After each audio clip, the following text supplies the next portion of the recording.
Time's up. Admiral. Here it comes. Fade in. When it comes to fans, it is a fan's right to have whatever opinion they want to have. You know what? There is a single reason why I wouldn't want to become a merman.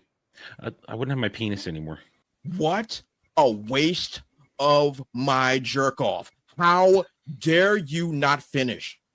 How dare you? Bella Downsy fingered Dora the Explorer on HBO. And he starts making Superman and bastardizes it. And they're like, oh my God, please come in my mouth. Oh my. You are... That's it. Writing that one down. Okay, hang on. I'm not on camera, though. Yeah, but it's not going to stop me. Yeah, that orc. Oh, yeah, I'm sure. He's tasty.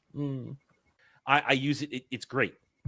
It's great. It's fantastic. You have to understand the glory of a good back scratcher. I don't know. I didn't know what I was missing all these years. It's fantastic. I'm tired of hurting my left arm to try and reach around. Box office.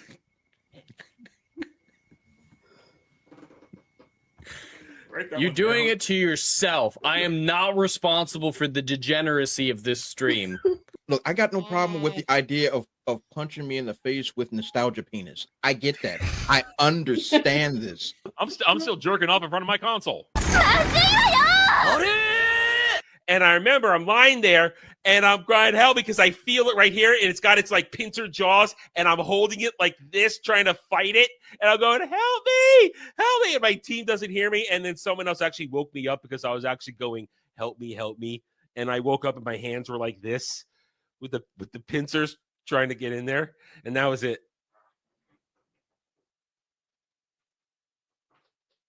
Okay, Adam. I have one question only. Yes. Do you have 1987 grade crack at your home? Bella Ramsey's non-binary, though, so the Hollywood Shut up! Reporter isn't That is an respecting ugly her little identity. woman with the face of a mongoloid. Okay? That's what she is. She does look like a changeling. Cage match with Dave Filoni, winner take all. Oh, I'm gonna beat the living tar out of that bastard. That would be the most highly streamed Star Wars event in a decade. I will make mayonnaise out that white. All right, that would have been something to behold. But I'm so apathetic to Star Wars that this episode could have featured Yoda riding on a dildo being wielded by R2-D2, and I would have the same reaction. You undid the magic of Star Wars with that stupid film. That some dude just put that thing there and knew somebody can hit it with a laser blast? What kind of crack are we smoking? What kind of crack are we smoking? Not the to good say kind. that this was intentionally put there. So now you've undid the sacrifice of the rebellion. If anybody could have just stuck their penis in there and peed in it, we'd be done. Impressive. Most impressive. I do not know if I am a girl anymore. I think I'm a they, them. What are you talking about? I dangled for too long there. That wasn't fun. Let that define it, because there was other stuff that defined all these franchises we love before the likes of Disney or Kurtzman or any other one took them over and, fucked them in the ear. So in the ear, that it hurts. It would hurt. It doesn't just hurt. Oh my God. It would kill you. God heaven. Not the ear. I thought you said Star Wars isn't dead. Well, you don't like that. No. That metaphor Disney makes Star it true. No, Disney Star Wars. Don't let them. And that's what you do to Disney Star Wars. That's what we're doing to Disney Star Wars now? When did this be about us? I meant the metaphorical we, the royal we, the world. No, we. The wee in somebody's ear. Like, what are we doing? Oh boy. You know what happens when capitalism gets fucked up? The communists come back. They come out of the bushes. Don't kid yourself. They're waiting in there. I feel a tingle up my leg.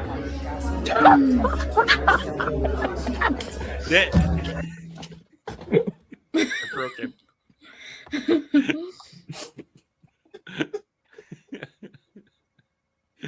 coming back?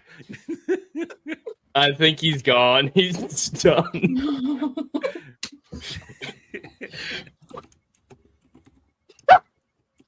Wait. That was my attempt at being a stan at that point. That was all I could muster.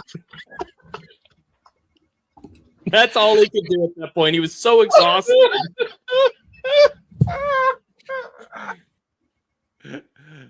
Wait a minute. Right. Wait. Hold on. Wait. I feel a tingle up my leg. That's the most defeated speech I've ever heard in my life.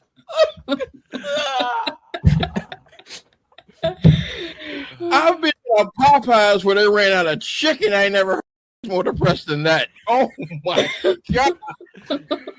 Oh God. I'd work with Haley Atwell every day. But with two hands even. And these tool bags wouldn't know quality if it walked up and motorboated them. Because, you're going to motorboat quality. Wait, what? Quality boobs. You want to motorboat quality boobs. There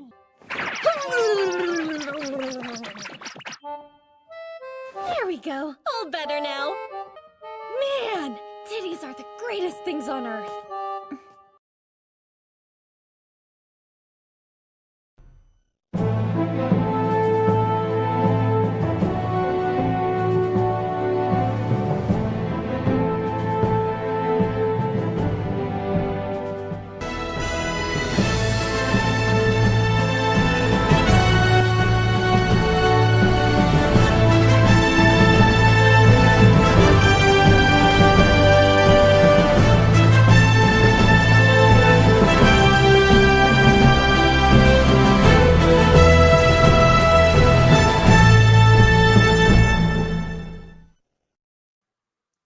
There's only two of us. That's it. Ginger and the Jew is back. Uh-oh. Anyway, howdy, y'all. Welcome back to the round table where we give our unique perspectives on week's events. As long as stuff happens. Sometimes stuff doesn't happen, and, well, we're left, dangling uncomfortably, and we do our best. Anyway, hi, Jed. I feel like you just left me dangling uncomfortably with that introduction. Yeah. I'm gonna dangle. Everybody's got to dangle with me. All right. We're having a dangle off. Wow, is that what it's called? Okay. How you doing? I'm trying to recover from the trauma I experienced this week of watching Disclosure Day. So I've been watching some DS9 and playing some Witcher 3. So full detox. Yeah. And it's been good for me. I haven't had to quite recover, although last night you and I had to experience something terrible. I had to experience more of it because I was there longer. Last night I was watching the whole time. You're watching. Okay, so yeah. Last night, because I was bored and had nothing else to do, I helped out Dermy as he played Mixtape, which some of you were there. I know some of you were there in Dermy's chat. Let's just say I might as well have been playing it too, because here's what that game is. It's not a game. It's literally a failed attempt at a visual novel, because we had moments where I said, don't do anything. And Dermy goes, okay. The game literally plays itself. You don't have it makes sure you reach the end of whatever it's doing.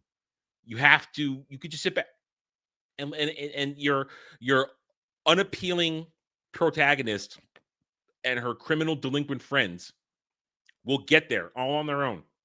They're terrible people. Yes. So selfish and like, ooh, crime. Yeah. And crime. The big heroic moment of coming of age, realizing the power within is, I will burn this town to the ground if you don't let me be as delinquent as I want to be. The good girl whose father is a cop, and he's trying to make sure she's not a terrible person.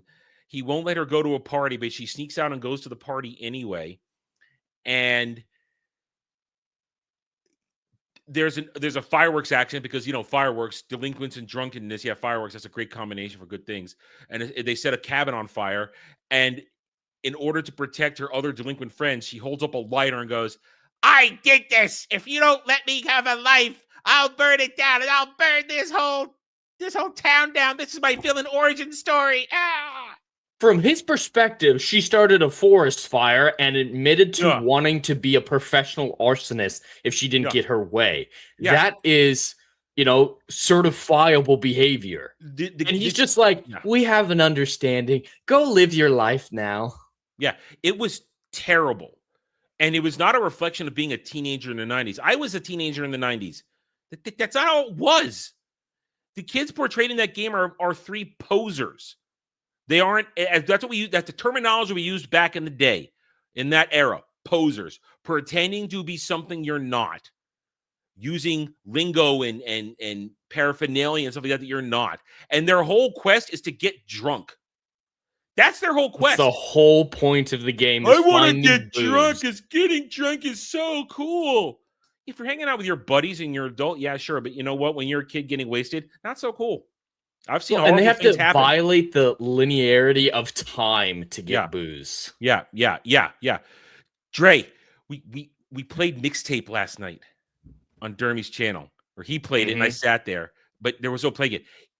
It was horrific. Oh my stars. It was literally worse than it looked. It is terrible. Whatever you heard, double it. Not because it's woke or anything. It's just terrible. Oh, the tongue off was right at the beginning too. Right at the beginning. We thought that would be at the end. The tonguing, the kissing. Do you even know what we're talking about? I've heard of Mixtape. I didn't. No, the tonguing scene. Oh, there's a mini game where it shows like the inner mouths of two 15-year-old children. All right, whoa. And you control. All right, I'm. Dre hasn't been punished. Whoa! What I walk into? Oh, yes, Jesus. we watched Dermy control a tongue in someone else's mouth. Oh my god. Okay. All right. This is the funny part of it. When the game initially came out, people were saying it was a Mortal Kombat finisher, and that was funny. Yeah. But all right. So, if there are small children in the room, have them leave now. Earmuffs. And even if you're not a small children, you should probably even if you're a small children. Yeah, but earmuffs. Dre has to understand the torture we went through last night. And I had nothing to do. So we could do this without audio. We don't need audio for this. The visual is enough. So this is right at the beginning, fortunately, but it gets dumber. This is a mini game where you control the tongues.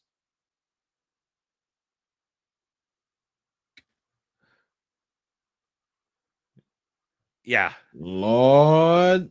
Yeah. Oh, that's right. You're controlling both of them, each with each analog stick. Yes, you're basically playing with yourself. Yeah. Now, Dermy did not make it last long. That's enough. Press X. Yeah. Oh, no, God. Yeah. Oh. And this could go on. IGN gave that a 10 out of 10. Yeah. That game. Surprise. Yeah. That's why it came to people's attention. I don't think anyone would have noticed it otherwise. So it only gets worse. And if you guys want to watch it, go ahead and watch Dermy stream from last night. It took us 3 hours to get through that nightmare. 3 hours. That was 3 hours of tonguing? No, just that scene was like 2 minutes. Well, all right, Dre. All right, Dre. Picture a game now based on a bad visual novel, because you know what visual novels are. You just kind of go through it, but without good characters, that story. But essentially, you're forced to go through it because the soundtrack is the game of bands and songs you've generally never heard of. But then they got to a point where they're at a batting cage. And there's the one song I knew. And Dre's going to have the reaction I had. Okay. Dun, dun, dun, dun. You got the touch. They started, they took something that was pure. They took Optimus destroying and killing Decepticons, and they put it to a pair of ugly little women hitting baseballs. Wait, hold on. I'm confused. And they were hallucinating that like the whole terrain of was rising and falling. The stadium. Wait, who made this game? What studio? Apparently a Nepo baby. And apparently the Ellison, one of the Ellison's daughter made this, and that's the only reason it got made. The guy buying Paramount, or the guy who owns Paramount now. I don't believe the rich child of the Ellisons experienced anything in the game. Like she doesn't know how to relate to actual children from the 90s. No. No. So This is what they she imagined the dared 90s to to use be. the touch from Yeah, that's messed up. Transformers '86. With I mean that Dre, you were there. That was an anthem for children. Oh yeah, everybody loves that song. That song is Yeah. great, and that movie's great. I like everything about that. That's good stuff. Now, Dre, music plays a lot in your creative aspects. Absolutely. So Absolutely. we had a debate during the stream last night, and you should hear out this great. I'm going to make this case to you.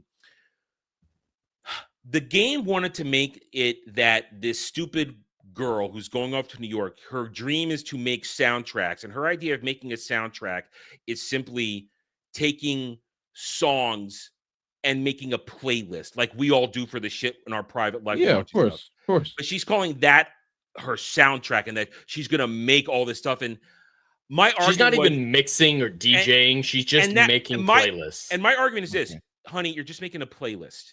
You're Yeah, not it's a actually making a playlist. soundtrack to a movie. You're not John Williams or Jerry Goldsmith or any of those greats Or making Timothy Zahn. Yeah. You're not anybody who actually made a score. I mean, you simply put a song into something that generally doesn't have any connection to it.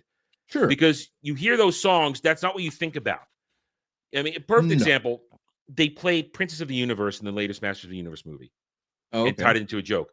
But you hear that, you're not going to think Masters of the Universe. That was a soundtrack, because that was Dermy's argument. What about Highlander? I said, well, no, the entire It's Kind of Magic CD, tape, whatever, was written for Highlander by Freddie Mercury and Brian May. They wrote that, it was entirely made for that movie. You put it in anything else, and it doesn't really work. It's just something you like attached to it. So am I wrong in saying that, though, as someone who uses music for influence in their creative work? So there's two things.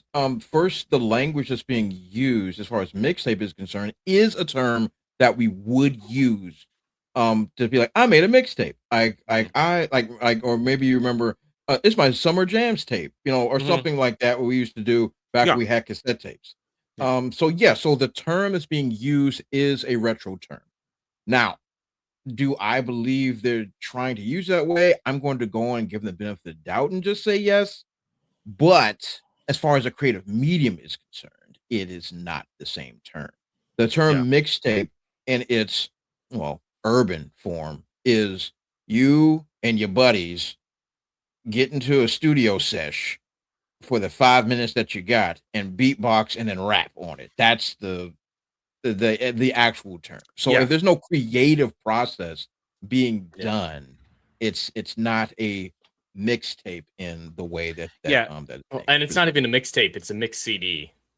But they call it mixtape. I mean, we'll still use the term. It was that period of time where we'll still use the same thing. But because you can still have a mixtape that's on a CD, even though the term is wrong. Well, then we start calling it burning onto a CD back then. It's still burning. But this girl's talking about, because the whole game is about her making this mixtape, her perfect mixtape for their final night together, and every song means something, and it's their soundtrack for their life. And it's just shut up.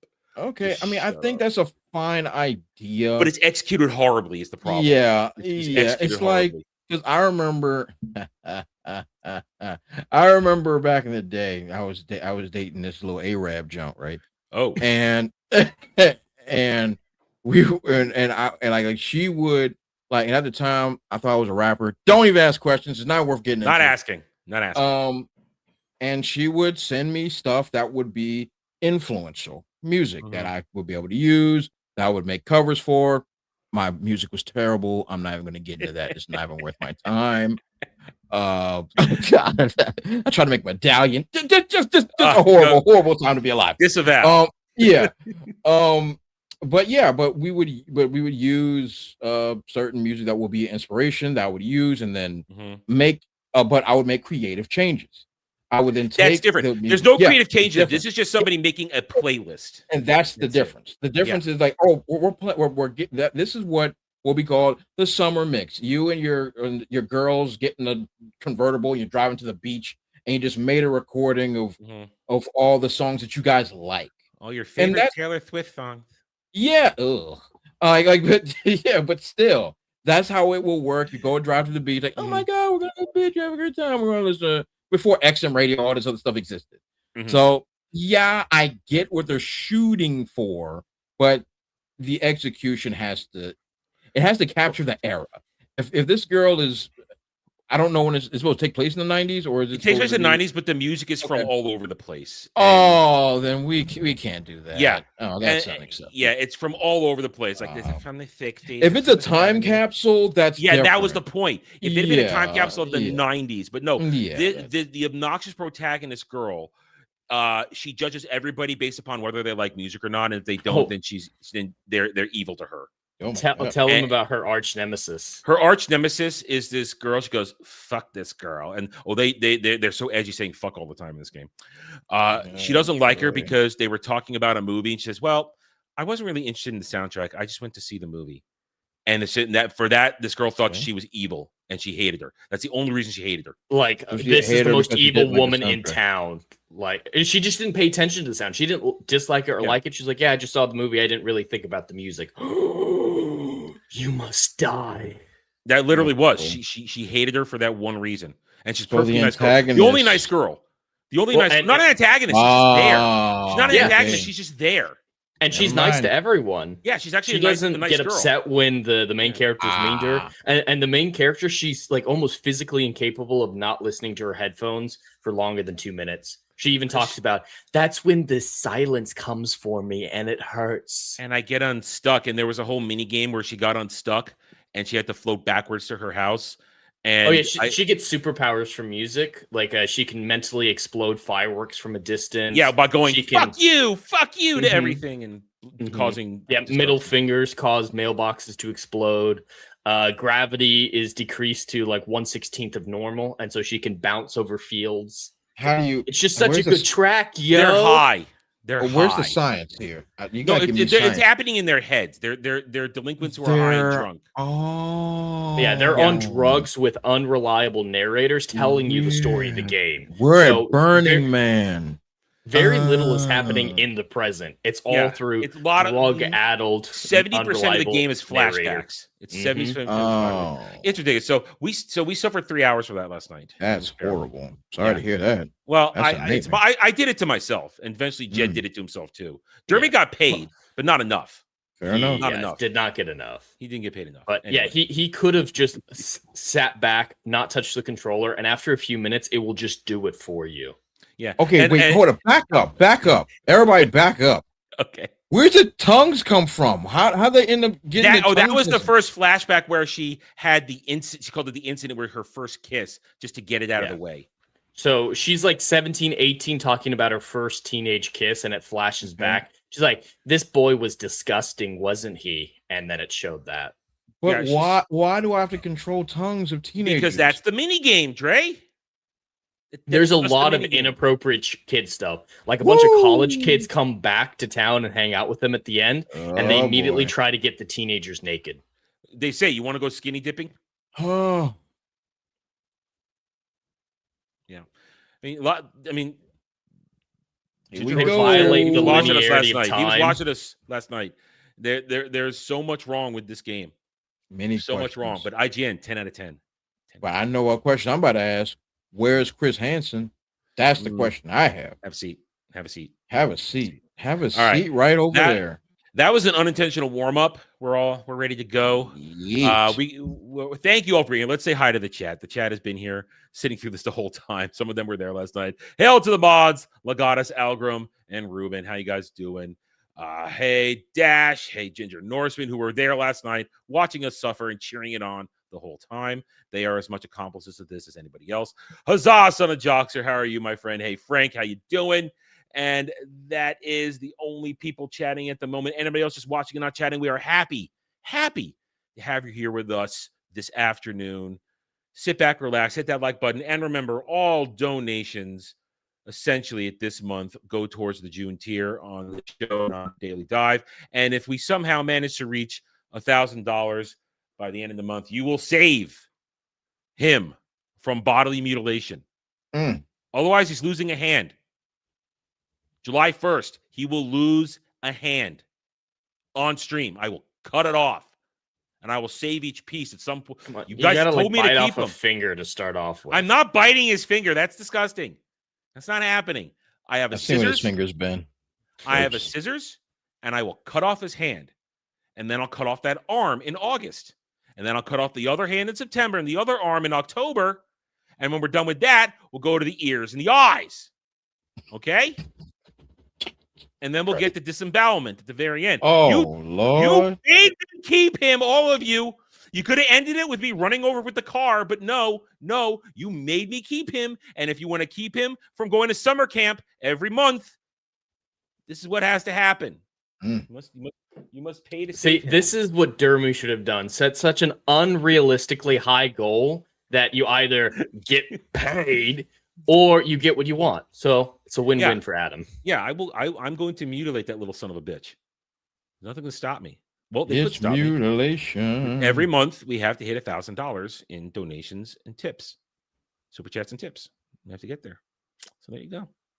No, I'm not doing the Princess Bride. We're not going to leave his ears. So the donation.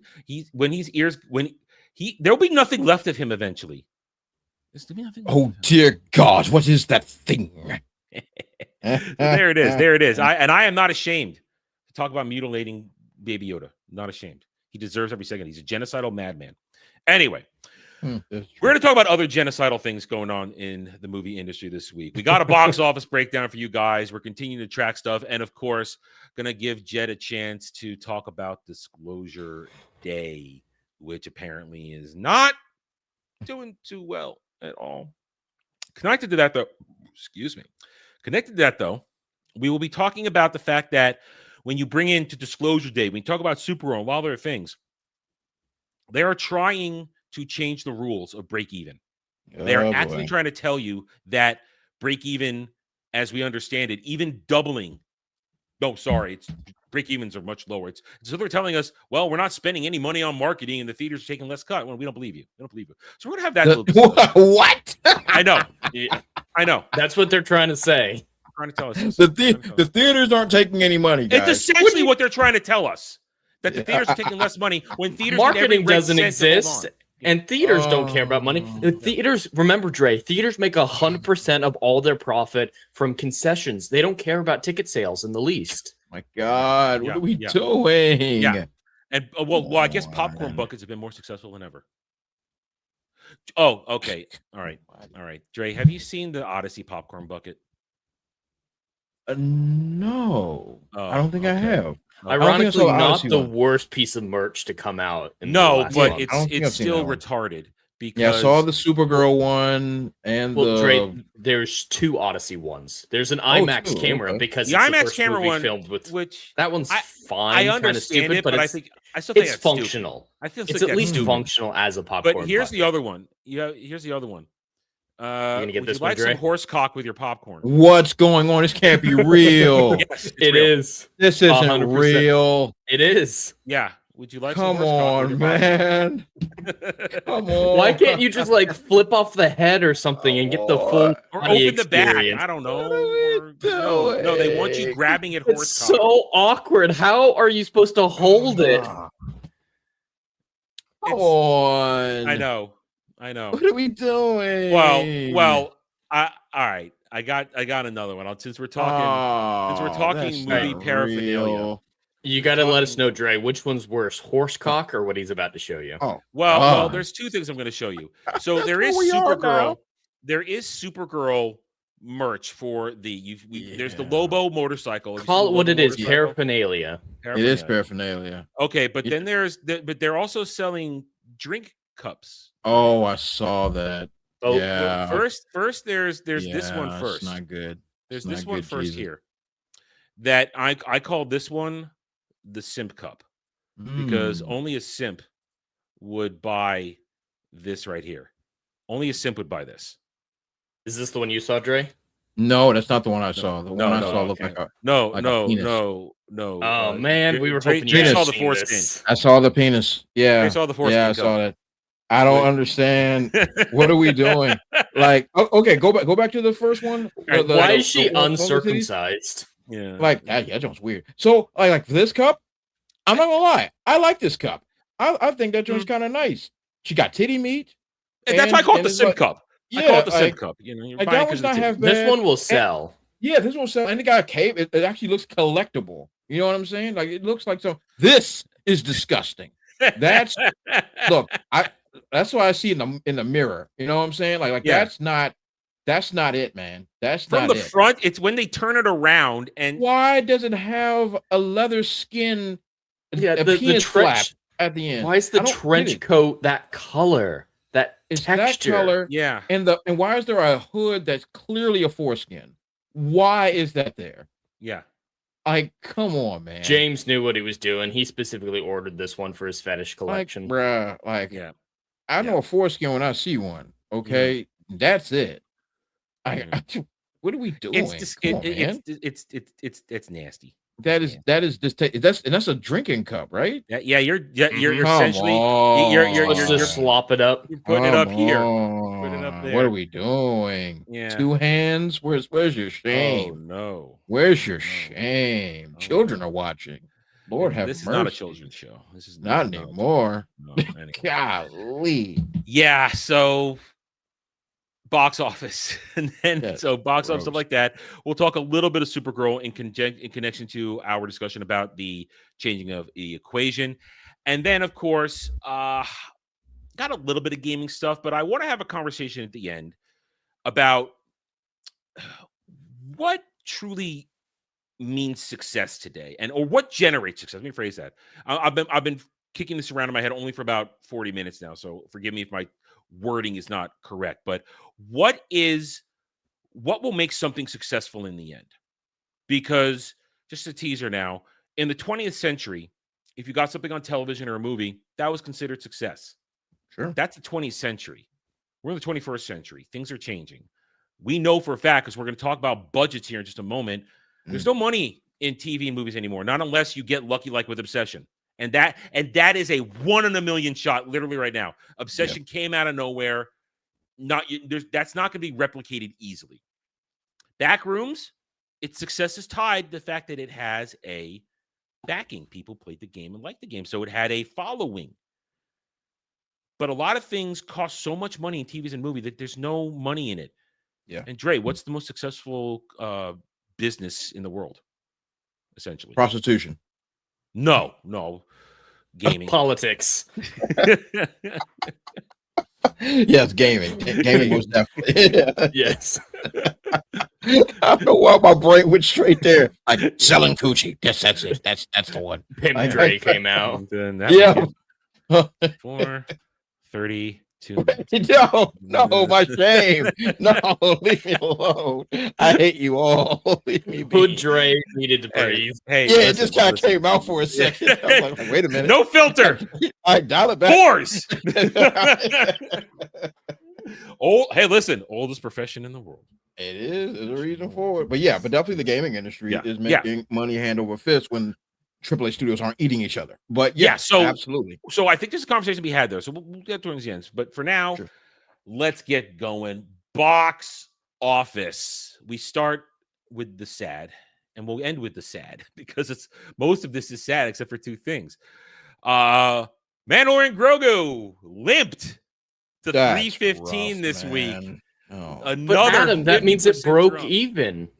No, it it didn't. hasn't, because it's break even. That's It's what 600 the million. changing of the rules, Dre. Well, Under the new yeah. rules, it broke Yeah. even. Yes, please. You have to break down to me what is these new phantom rules of We don't know.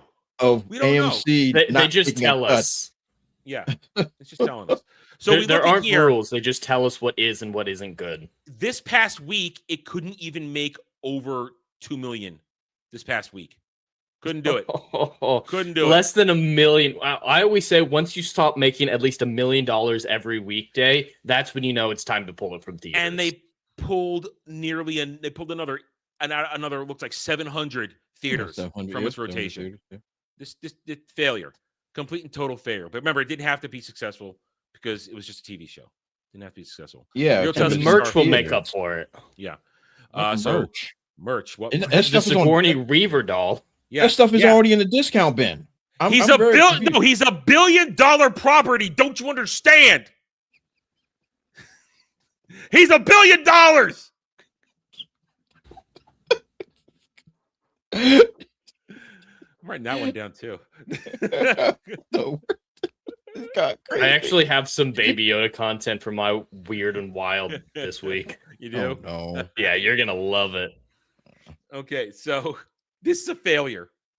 And Starfighter will be a failure too next year, completely. Okay, the winning, though. Let's get to the winning. Just in chronological order here. Obsession. Wow. Look at that, man. Yeah, Again, just making It's crazy money. insane. because of That's its making budget. crazy money. I mean, That's because of making its crazy budget money. of $1 million or less, Yeah, this is come on, outstanding. man. This is the highest grossing movie of the year. It's not even close. I would You- say highest you- profit. Highest profit. Highest profit. Yeah, my mistake. You're profit. correct. Yeah. Highest net. profit. Highest net. Yes, highest Yeah. net profit. Yeah. 110%. Because Yeah. even though I noticed it between 750 1 million, slice it any way you want. Yeah. Slice it any way you want. Break even point was $2 million. Mm-hmm. You are backstroking in Scrooge McDuck money right now. Yeah, I So mean, it's hey, listen, like, Uncle Sam's going to come for his cut. He's oh, going to come. Uncle but- Sam is coming. But now invest this properly. Invest it properly and then do something else interesting. Well, Go ahead. The interesting thing going on with Obsession right now is the contrarians, the ones who love mainstream AAA movies, big studio movies, are coming up with reasons why this is bad. Like, oh, it's just overrated. Obviously, the other big horror movies are better. But do you remember when Expedition 33 came out, Adam, and they tried to argue that it wasn't an independent game, like Yeah. with the Game Awards especially? They're like, Yeah. yeah, it's not because Kepler was involved at the very end, so it's clearly a AAA game or a AA game as a result. Well, they're doing the same thing with Obsession. So Mhm. Obsession was originally going to be released on YouTube for free, Yeah. but the director sent it out to a bunch of studios to say, hey, do you want the distribution rights to this? And Focus Films bought it for $15 million. And so they're saying, because Focus Film did that, this isn't independent anymore. This is mainstream. No, Why are it's people not. pretending like this That's is not so how good? it works. That's not how it works. Just because you bought something, it was still made by an independent director and writer. Yeah, it's a ridiculous. They always try to just a tear down vehicle. legitimate success from places that aren't mainstream. They just Yeah. have to suck the cock of the central entertainment sphere. But yeah, Yeah. that's been going around a lot right now. It's like, why are we acting like that? Why are we acting like this is a success? Why aren't we acting like it needs to make $35 million to break even because of that $15 million Focus Film investment? No, that is not that's not part of a break-even equation. Not even. Focus Film will get their cut, of course. They will get their cut, but that 15 million went right into their into the dude's pocket. Yep. And this is legitimate success based on an Absolutely. independent It's writer not- and director. It's not even debatable. Like, even Yeah. if you want to play this stupid game, which doesn't even make any sense anyway, Yeah. what an investor put into a product that already has been made is not the same thing. Mhm. That's not how that works. It does not go into the marketing or the budget. It's done. You bought it. That's your money. Yeah. This joint is even if you want to play that stupid game, it's making money hand over fist, even by that ridiculous ordeal. If you want to throw out the 50 million, it swallowed that up in a weekend. Like, And bro, they keep increasing theaters. yeah, They keep putting in more theaters because it's making Yep. money. because it's making money. It's making money. To keep increasing your domestic over the first 3 weeks is insane. I actually saw someone break it down that apparently in, what is it? It's 4th week of release right now, or is it 5th? This is 5. 5. So in its 5th weekend of release, it actually made more domestically than Endgame did in its 5th week of release domestically. Endgame was front loaded too, and that's the thing. Yeah. Endgame was Yeah, a lot of front-loaded. the blockbusters are, but believe that's that. just an insane thing to think about. Yeah. So this is success, and it's a good success story. But it's a 1 in a million shot. Let's understand that. This is not the norm. Oh, you is not can't the force this to be replicated. It was Everyone's organic. going to try to, but Yeah. And the closest thing right now, as we said earlier, is Backrooms. Backrooms has lost it's lost a few theaters, but on its smallish budget of 10 million, making 262, it is also doing well because it had a following. Absolutely. Yep, It had a following. from the YouTube series and the video Yeah. game. It's very relevant to Gen Zers, actually. And it only lost 100 or so theaters, so it's not been pulled hard. And No. it's slowing down, but it is also a success because the simple fact Yeah, it made it money. it had an audience and it got its audience and it was well received. So these are the success stories, and I would say, like Dre just said, this is the probably most profitable movie of the year. just because it's $1 million budget. Yeah. So It cost a stick of bubble gum. Yeah, That's and what the joint cost. and Jed has also alluded to the fact in the past that the disingenuous stands, the shills, will say, "Well, look, you guys said that this made a lot of money with $286 million. Look, Supergirl's going to make this. It's going to be fine. Metalord and Grogu's making this. Be fine." Yeah, budget. You 1 gotta million look at the versus numbers. 165 and 175 million. They Reporting. refuse to understand net versus gross. Yeah, They do. Expenses are real. They're not Yeah. made up imaginary things that disappear when you want them to. Yeah. It's just these are the facts. Things The cost same money. thing we had with Project Hail Mary versus Superman. They're making about the same amount of money. Well, their budgets were very different, Mhm. and Project Hail Mary made a significant amount more. Mhm. Almost Mhm. 100 million. Maybe Yeah.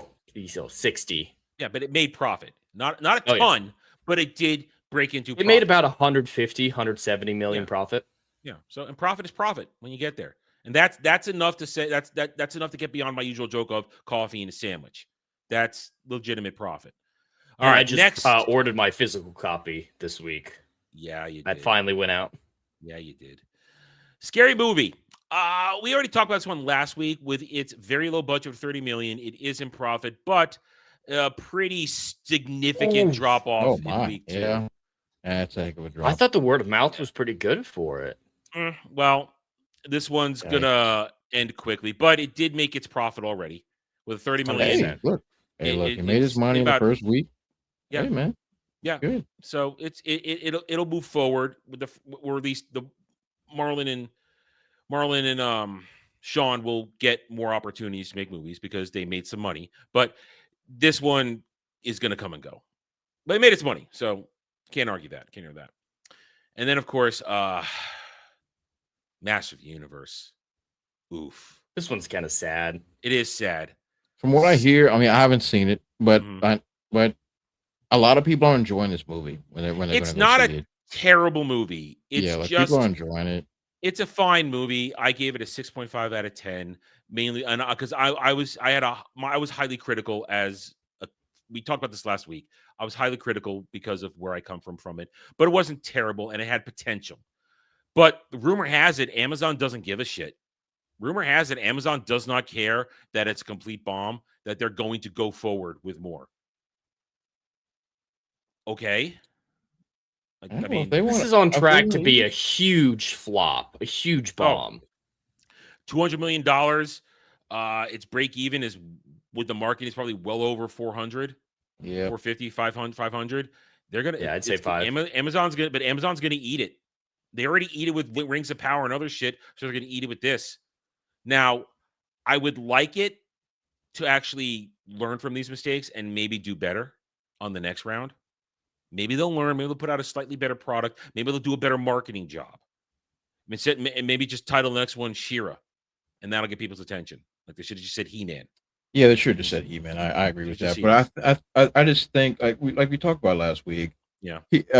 He-Man has never been a major league franchise. It was a franchise that sold toys and they sold a bazillion toys, but it's never been like a marquee must watch part of your childhood. Like there's those that really enjoy it, and I'm not knocking them. I'm not knocking that at all. But it just was never Transformers. You know what I mean? Mm-hmm. It was never G.I. Joe. You know, And toy brands aren't relevant anymore. That's a lot of the truth. Yeah, the merch, especially toy related merch, is not that big of a deal. Adult oriented merch is where it's at. Lego realized that a while ago and just started marketing towards adults. Yeah. So Lego something adults. like this was never going to work. Lego adults will drop that money like that every time. Mhm. No questions asked. So this is unfortunate because it is generally being enjoyed by people. But Yeah. the only ones that went to see it are those that ended up enjoying it. No, literally, you could look at this. Nobody went to see this movie. Nobody Yeah. went to see it. Yeah. It just nobody. it kind of sucks. It's unfortunate. I This mean, ain't one. What if? I mean, no. What year is it? What am I talking about? What are we talking I'm about? about to talk about physical media. What the heck am I smoking? If only. Yeah, If I'm like, I'm like, wait, when the Blu-ray, I'm like, wait a minute, what are you talking about? Physical moron? media is making a resurgence, But it's there'd be nowhere no near amount of enough. physical media No. sold to Yeah. make up this thing. No amount, Yeah, even in the I best of know. days. Even in the best of days. But here we Nah, go. I don't Now think so. something that probably deserves all the hate it's getting. And more. Disclosure Day, Steven Spielberg's latest hot steaming pile on a platter. I have never made it any sort of illusion that I am not a Spielberg fan. I think he, frankly, did his best work with George Lucas, and after that, everything else is either middling or over the top or just plain bad. And Disclosure Day, people were hopeful that this would be a thing, and unfortunately or fortunately, it is not. Now, it doesn't list it here, but I know the numbers. Its budget is $115 million, and the reported marketing, so we know the marketing, is $80 million. So we've got a total 195 times 2, break even of 390. Jed, you told me this. What are they claiming the break even is? I believe it's $315 million for this one. That's what they said Supergirl was too. Yeah, let me look it up. But yeah, it was almost exactly the same as Supergirl. So they're changing it. Marketing doesn't exist, and theaters aren't taking that much of a cut anymore. Because what is that? It needs to make 10% more than its combined marketing and budget. Yeah. So here we go. This is Disclosure Day's opening weekend. This is sad. And look at that. Adam, it just kept going down. The best non-franchise film opening for any Spielberg movie ever. Who gives a fuck? Yeah, for the last 20 years, Spielberg hasn't been relevant at the box office. Facts. Steven Spielberg coasted on his laurels for decades. He has a lot of influence. He has a lot of power because he plays in the right ideological arena. And he knows a lot of people, and he helped make a lot of people famous and rich back in the day. Absolutely. And now they'll just cut him a check and say, do what you want. But Jed, you're the only one here who saw this movie. Why don't you tell us spoilers. Yeah, spoilers. Yeah, go with Jed, tell us what this movie's about. Well, I want to start off by saying I haven't seen every Steven Spielberg film, but I'm fairly confident in this, at least to say that this is the worst fucking Spielberg movie I've seen and probably his worst ever. It is fucking horrendous. Guess whose school of filmmaking he went to, guys?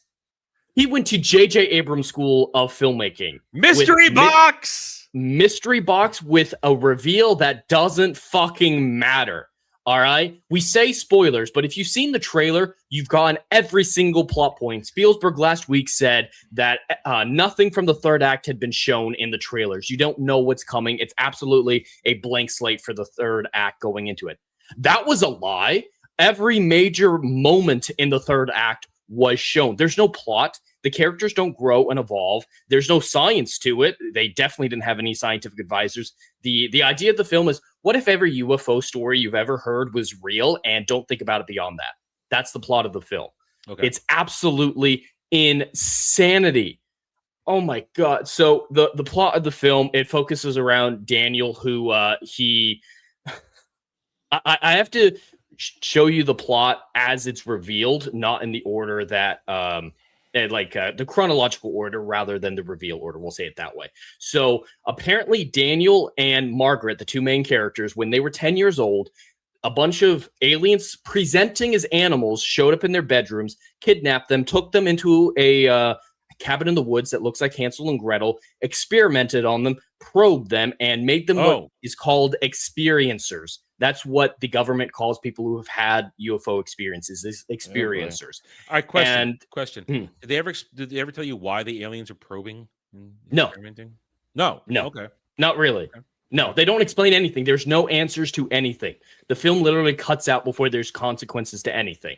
But this experience that these kids had is wiped from their memories, and their childlike brains assume it's something traumatic. So these people are cursed for the rest of their lives. They have nightmares constantly. They're unable to have relationships with people. They can't function in society. Well, aliens rub things up their asses. That's legitimate. But yeah, they don't remember what it is. And at the end of the film, when they remember everything that happened, they're like, oh my God, the perfect being showed us the way. I can't believe I didn't see the truth. The aliens are unequivocally the good guys. They're closer to godliness than we could ever be. They're supreme beings, by the way. And if multiple supreme beings exist, you can't believe in a singular supreme being like God. That's a major plot of the film. But 15 years before the film begins, the main events, Daniel is in college, failing because he's doing too much ketamine. The aliens come back to him. He doesn't remember this too. And they give him the language of the universe, meaning he speaks math. So he can read binary like English and whatnot. That makes him a master coder, but he's so dysfunctional that he immediately turns to cybercrime, goes to prison, gets out of prison, and the super secret government organization that isn't a government organization because it doesn't answer to anyone in the government, isn't funded by anyone in the government, it's funded by selling alien technology, recruits him. And he finds out about aliens, so he steals the archive of all the alien encounters from the last 80 years, and he plans to release it to the world. So that's the setup of the film. Instead of starting with any of that, the film actually opens up with a POV wrestling match, professional wrestling.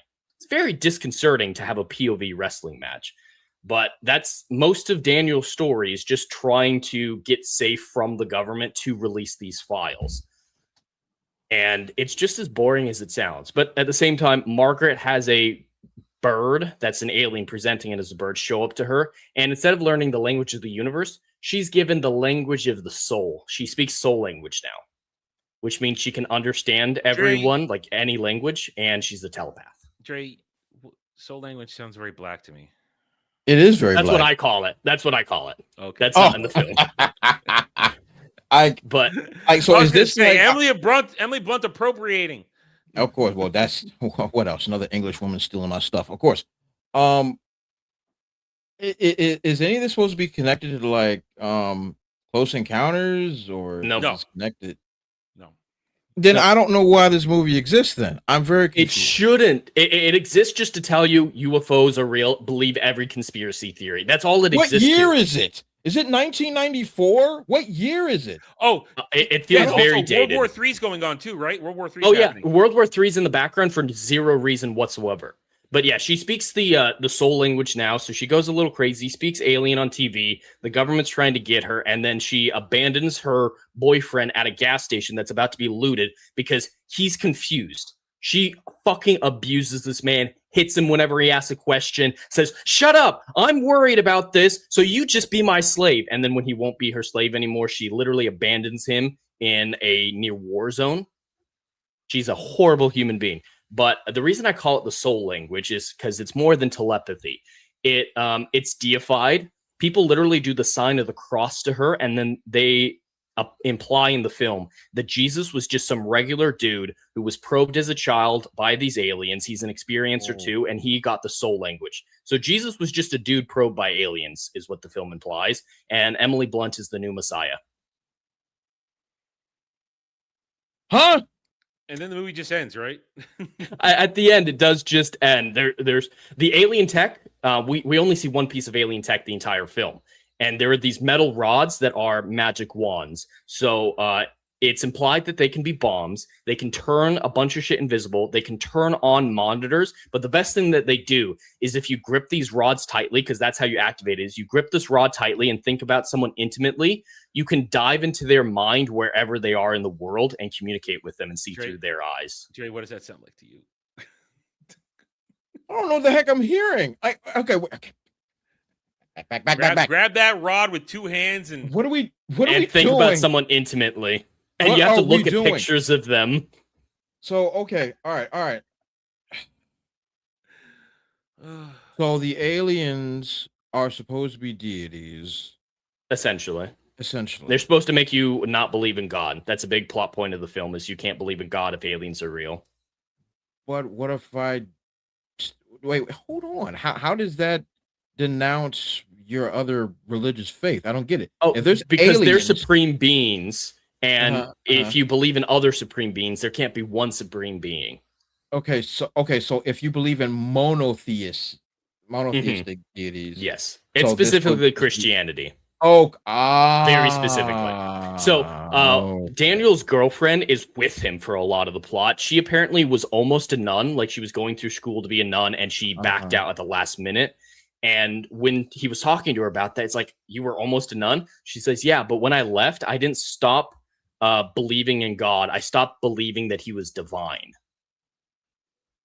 Okay, look, I got no problem with someone going through a spiritual journey, spiritual crisis because of the things that they go through, or don't believe in whatever deity they had before. Whatever. That those ideas have explored several times over.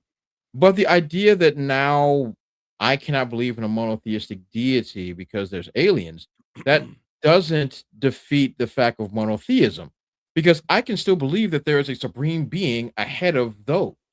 I can still believe it. So I'm very confused on the senseless idea of attacking Christianity in that way when you're not proving the point. You know who proved a better point than this? And I'm going to say this: the first 5 minutes of Thor: Love and Thunder. Honestly, that movie sucked for the first 5 minutes about questioning the idea of your deities, because Gore sought the help of his god. His God was very real, and his God didn't care about him. That's how you focus on the idea that deities may not be divine or supreme. The idea that there's happen to be aliens and I'm going to look at them as deities does not denounce my faith. That's not how that works. That's the central, like one of the central plots of the film. But that doesn't make sense. That's not how that works. The rest of the film is just close calls with the government trying to catch them, really boring car chases that don't make sense, and eventually they get to the TV room, upload all the footage, reveal to the world that aliens are real. An alien shows up, whispers in Emily Blunt's ear, Daniel's ear, who whispers it in Emily's ear, and we don't hear what it is. That's when it cuts to black, so it doesn't deal with the consequences of anything. Bend over. Time for probe round 3. That's exactly what it probably There are is. no answers. There are no consequences. There are no meaningful conversations to be had from it. It literally is a film that has nothing to say except UFOs are real. And the villain, you'd think Colin Firth would be the best part of this film because he's a phenomenal actor. He's the leader of the non-government government agency, and his motives are, hey, maybe revealing that aliens are real would have a disruptive impact on a world on the brink of World War III. Sure. I can believe that. And yeah, that's it. And that's his entire personality. Oh, that's it. That's all he's got. That's pretty much it. Now, first, I want to do this. I sent these to Jed over the weekend here, and it's not surprising that one of our favorites, good old Tatooine Sons, when the grifters start making YouTube videos saying Steven Spielberg should stop making movies, I know I'm going to like Disclosure Day when I see it this evening. Well, of course he's going to like it because it's shallow as hell. There's no plot, no characters, no arcs. Oh, Dre, the big creative thing were the metal rods, right? That's the only piece of alien technology you see, right? Okay. But the part about that technology that makes it artful and interesting and cool and creative is the fact that when you dive into someone, when you're holding the rod, thinking about them intimately, and you dive into their brains, you swap eye colors with them. That makes it a 10 out of 10. For no reason, you just swap eye colors. Oh, no reason. Oh. Yeah, there's no reason. Like the Daniel's girlfriend has these very vibrant blue eyes, which is the whole reason she was cast in the film. And so when Colin Farrell dives into her, his eyes turn really blue, and that's it. And yeah, guess what? The only evil thing he does, he asks this girlfriend to kill Daniel because he's about to disrupt the world. That's all he does. He asks someone to kill someone else. That's it. That sounds like what you should do. Now, Jed. This is a show. This movie basically tells you aliens are your gods, right? Essentially, yep. They've never done anything wrong. They were literally said that they are closer to godliness than us. They are perfect beings, and their evolutionary advantage is their empathy. Empathy is a superpower. But that's why I highlight so much how much they've destroyed Daniel's and Margaret's life. They left them as psychologically abused shells for 30 years, and the film's like, they're perfect beings. I've seen what Daniel looks like. Daniel is a depressed person. That's his entire personality. I think I'm gonna side with Stargate and not let aliens be gods, and let's kill them. Let's kill him. Like, bro, like I don't understand. I don't understand. Oh yeah, and the aliens are little gray men in the most stereotypical way possible. There's not an original the idea. big bubble heads and Mhm. all that Not a stuff. single original thought, not a single creative idea. This film is the most nothing burger ever. There's zero substance to it, and the people who love it are like, you're just not smart enough to understand that its Oh. lack of depth is a reflection on the lack of depth in our society. No, Steven Spielberg is not a good director anymore, if he ever really was. He's not a writer. Remember, he didn't write any of this stuff. He's not a just great direct- writer. He was never a Yeah. great writer. Yeah, he's he was not a a great writer. director. Yeah. But whatever he used to have, he ain't got the jack no more. This is pathetic. And that dumb. breaks my heart. It's like, this is Spielberg we're talking about here. Like, when it comes to the 20th, if you want to, I'm going to go 20th century. We want to talk about the 20th century. He, in my opinion, he is the greatest, if not the greatest, one of the greatest directors of the 20th century. Just about every film he ever directed is in the National Film Registry. I mean, Fair. like, he has been a visionary genius. Yes, if you want to say like a lot of things, it's because he teamed up with George Lucas and John Williams. I'm not going to question that.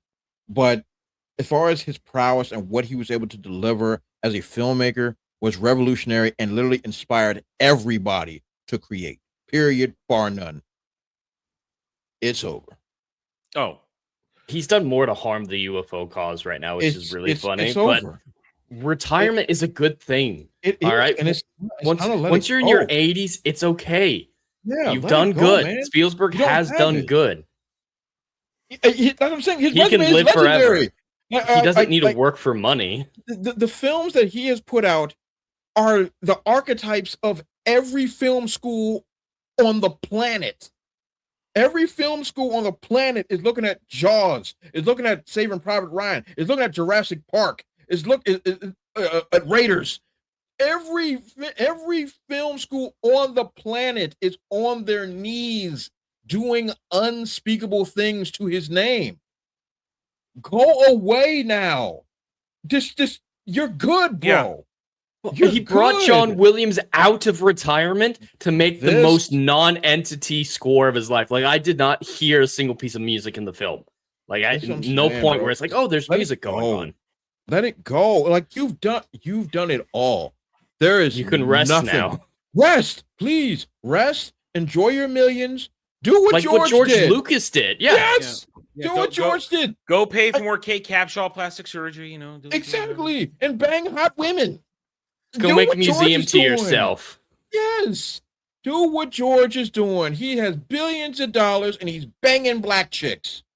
What more could you actually be asking for right now? You want to keep humiliating yourself and dragging yourself in front of these young people to be excoriated? These young people don't know you. They don't understand what you've meant. They don't understand the impact that you've had on film and the creative entities in general. They know nothing. They're like, who's this old dude in the weird beard? That's all they know. Who's out Go of touch? away. Disclosure Day was made for boomers. It's beyond boomers. It's beyond boomers. Greatest generation. That's what this film was made for. The greatest generation. Our World War II brothers and sisters that are still But hanging nobody on went with to us. see it. Nobody went to see No. this movie. Because they're all 112 years old, Adam. That's why they're not going to the theater. They're old. All this film has shock value that aliens might exist. So, yeah, that might have worked in 1970. Yeah. All right. But now we need a little bit more because real fake disclosure is going on right now. So the idea's already been thrown around. So you need to replace that with plot, characters, interesting questions, and very importantly, interesting answers. Don't cut to black as soon as these answers and these repercussions and consequences are finally going to develop. That's because they didn't write any answers, Jed. They There didn't. was- They didn't come up with anything. No. No original thought. I actually really like what Neurotic said about it. Is it feels like the second movie in a trilogy because it starts in the moment where you have no idea what's going on with the wrestling match and the theft of the data's already happened. You're already 30 minutes into a normal film, so you're like, all right, I've missed something, and then there's a whole nother movie dealing with the consequences. It really does feel like the middle movie. Well, yeah, and what do I always say? In medias res. No. No, No, don't it doesn't start in the middle. flash back. Yeah, but it starts just in the middle of a starts. story. Yeah. It starts in the middle of a story where you don't know what's going on, and it doesn't even bother to catch you up. Apparently, it just kind of It tells you some things that happened. It's exposition. exposition. And the exposition in this film is horrendous. Oh, guess what? The Super Alien Organization, they went extra secret and decided to not let presidents or any politicians be involved in any way, shape, or form, because apparently President Nixon was in love with a TV star dude, a big fat dude who looks a lot like Butch or whoever. So they made Nixon gay? No, the villain of Dukes of Hazzard is what he looks like to me, right? So they showed some old timey footage of So it looks like Nixon really liked Boss Hogg and said, "Here, I'm going to show you something cool," and he brought Boss Hogg to see the alien corpses. And so the implication of the film is that the alien organization created Watergate to get rid of Nixon so he couldn't reveal aliens to anything else. And then I like no what more Doctor politicians Who did or with Nixon much better. That was much better. Oh yeah, that was much better. But yeah, that's the implication of the film. So no more politicians or presidents know about the aliens because Nixon liked Boss Hogg. But that doesn't make sense. This movie deserves all the failure it's getting, and that leads It to really does. Mandalorian and Grogu is a better film. That's deep. Ouch. But now this leads to this next part of this conversation. So, as I said, this thing's budget is 115, marketing 80, 195 times 2, 390. That should be its break even. It pulled in $95 million this weekend. It ain't going to get there. Oh God, no. It's not going to get there. Especially with the word of mouth. So the word of mouth is overwhelmingly bad, unless it's from critics. Critics love it. They because they want to suck Spielberg off. That's why. And that's what I'm saying. Like Spielberg is in the point of his career where everybody owes their careers to him. Let's get that out the way. Everybody owes their J.J. Abrams. 100%. J.J. Abrams. 100% J.J. Abrams, and he's a hack. Without Spielberg, we don't have Jar Jar. Without him, we don't have it. This is the J.J. Abrams movie or an M. Night Shyamalan movie. A modern M. Night movie. Shyamalan. That dude with no twist. But I'm not going to even get into it. I'm not because he's a director I hate the most on planet Earth. He is the worst director of all time. Suck my balls. He is the worst of all time. But besides that, no. I hate M. Night Shyamalan. He is the worst director in the history of film. I will put that on my headstone. I don't care. It's the worst in the history of film. He's the worst. He's up there. I don't hate like him. his movies. I do not. I hate him. He's horrible. When I went to see Signs, it was just, what are we doing? Signs is a better movie. All his movies are bad. The crop circles are in Disclosure Day, right? Of course they are. The experiencers can project their minds into other people's minds, right? Emily Blunt's a telepath, so she tries to do this from a distance to Daniel, and her trying to dive into him makes a crop circle around him. It's not explained. It's just her diving into another experiencer leaves a crop circle. Bottom line is this. All right, I hate it. Bottom line is this: we know it's total marketing production. It's breaking 390. Jed, have you seen what they're trying? You said it was 315, or did you find the? I can look. Gary was responding to it. Yeah, so they're trying to tell us now that you don't have to double it. You don't have to 2.5 it. They did it. We talked about this last week with Supergirl when they said, "Hey, Deadline says even though we know Supergirl's production budget is 175, even times 2, that's 350. Oh, guess what? It needs 315 to break even." No. Where are you getting these? That's what I'm saying. Where are you getting these numbers? They're creating these numbers out of nowhere. Now, if it was just Supergirl, I wouldn't be talking about this as much as I am about to right now, because that is this, we talked about last week, the weird protection that they're doing for James Gunn's DCU, that Superman must be protected, Supergirl must be protected. Fine, whatever. Cock slobbering, we see it all the time. But now Jed tells me they're telling us that Disclosure Day, its actual break even is not even double. It's lower than that. So I ask these questions then. It feels like to me that as all these massive high octane movies, when I say high octane, I mean these big director, corpo, studio movies, as they all keep failing one after another because they're all failing. I talked about that earlier this week. We are poised on a summer of slop, worse than we've ever seen. I mean, Drake, think about this now. We talked about this week. Toy Story and Spider-Man are legitimately the only two movies. We're not talking about a session of backrooms. We're talking about big marketing premiere movies for all summer. Toy Story 5, which has now predicted to open to possibly a maximum opening weekend of $400 million. I can believe it. 100%. Yeah, fine. Spider-Man Brand New Day, despite my criticisms and belief that the movie's going to be a narrative mess, it's going to make $1 billion. It'll make profit. Yes, it is. Drake, there's not a single other movie on this roster going through June, July, and August, the big top ones that are remotely going to make any profit. None of them will. Moana live action, that thing's already been ridiculed to the dirt. It's still going to make a little money. I think it's still going to make some money. I don't think it's going to make $1 billion money. I don't think so. I don't think it's going to make $1 billion money. I don't know. Warner Bros. Going to be really bad on that one. Yeah. Oh no. It's like, but there's always, when it comes to kids movies, it's always that niche that's there because the parents will bring them to it because it's a kids movie and you can bring the kids without seeing freaky deaky nonsense. So there's always that caveat that's always there. That's why I put an asterisk there. Now, do I think it's going to make Toy Story money? Absolutely not. This joint is going to break all types of records because it's Toy Story. This movie could be absolute dog water, but this joint, like the fourth everybody, like the fourth. I hate that movie. Woo! That's M. Night Shyamalan bad. That movie's bad. 3 is the perfect ending. I love 3. It's a perfect ending. Toy Story. I have the number, Adam. It's actually, according to Variety, only 300 million break. Yeah, that's 50 million less than doubling it.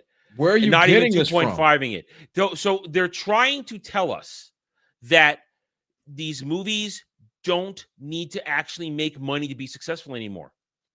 And we asked that question. So you're telling me that theaters are not going to take their cuts? You're telling me that the foreign entities, when they ship it globally, that they're going to suddenly increase from the 25% take they allow? They're going to lower their take? You're telling me marketing doesn't exist anymore? No, and I don't. And the argument's gonna be merchandising. No, there's not merch from any of these films. Yeah, even the kid brands, like Toy Story won't even sell merch. They're gonna sell the merch has been sold. That's why the merch has already been sold. Yeah, everyone who needs a Woody and a Buzz already has one. But, sure. Yeah. And here's my question. My question is this. Now I'm not going to give the answer of where they're getting this math from because I think you're just pulling it right out their butt cracks. How are you going to justify your number? They cannot. No. They cannot. They're and here's the problem, though.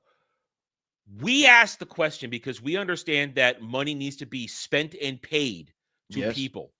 Yes. The people that will be going, people that go, Superman 2025 made $100 million. Manuel and Grogu will make this. The break even is there. They will accept whatever they're told. They just accept it because it keeps their delusion alive. Well, it's the ultimate authority. Yeah. And just to make my point, here we are. We just got these released. I never heard of this Furious thing until there, and that's a terrible opening weekend. So that one failed. Yeah, that's Stop that train. The Furious, I think, is like a Chinese movie. Yeah. Or like martial arts or something. I didn't hear about it till this week. So point is, in the blue here are the big wide release films, not limited. So we're talking wide release. Here's June there. Death of Robin Hood. That thing's already being panned. Nobody wants a Hugh Jackman.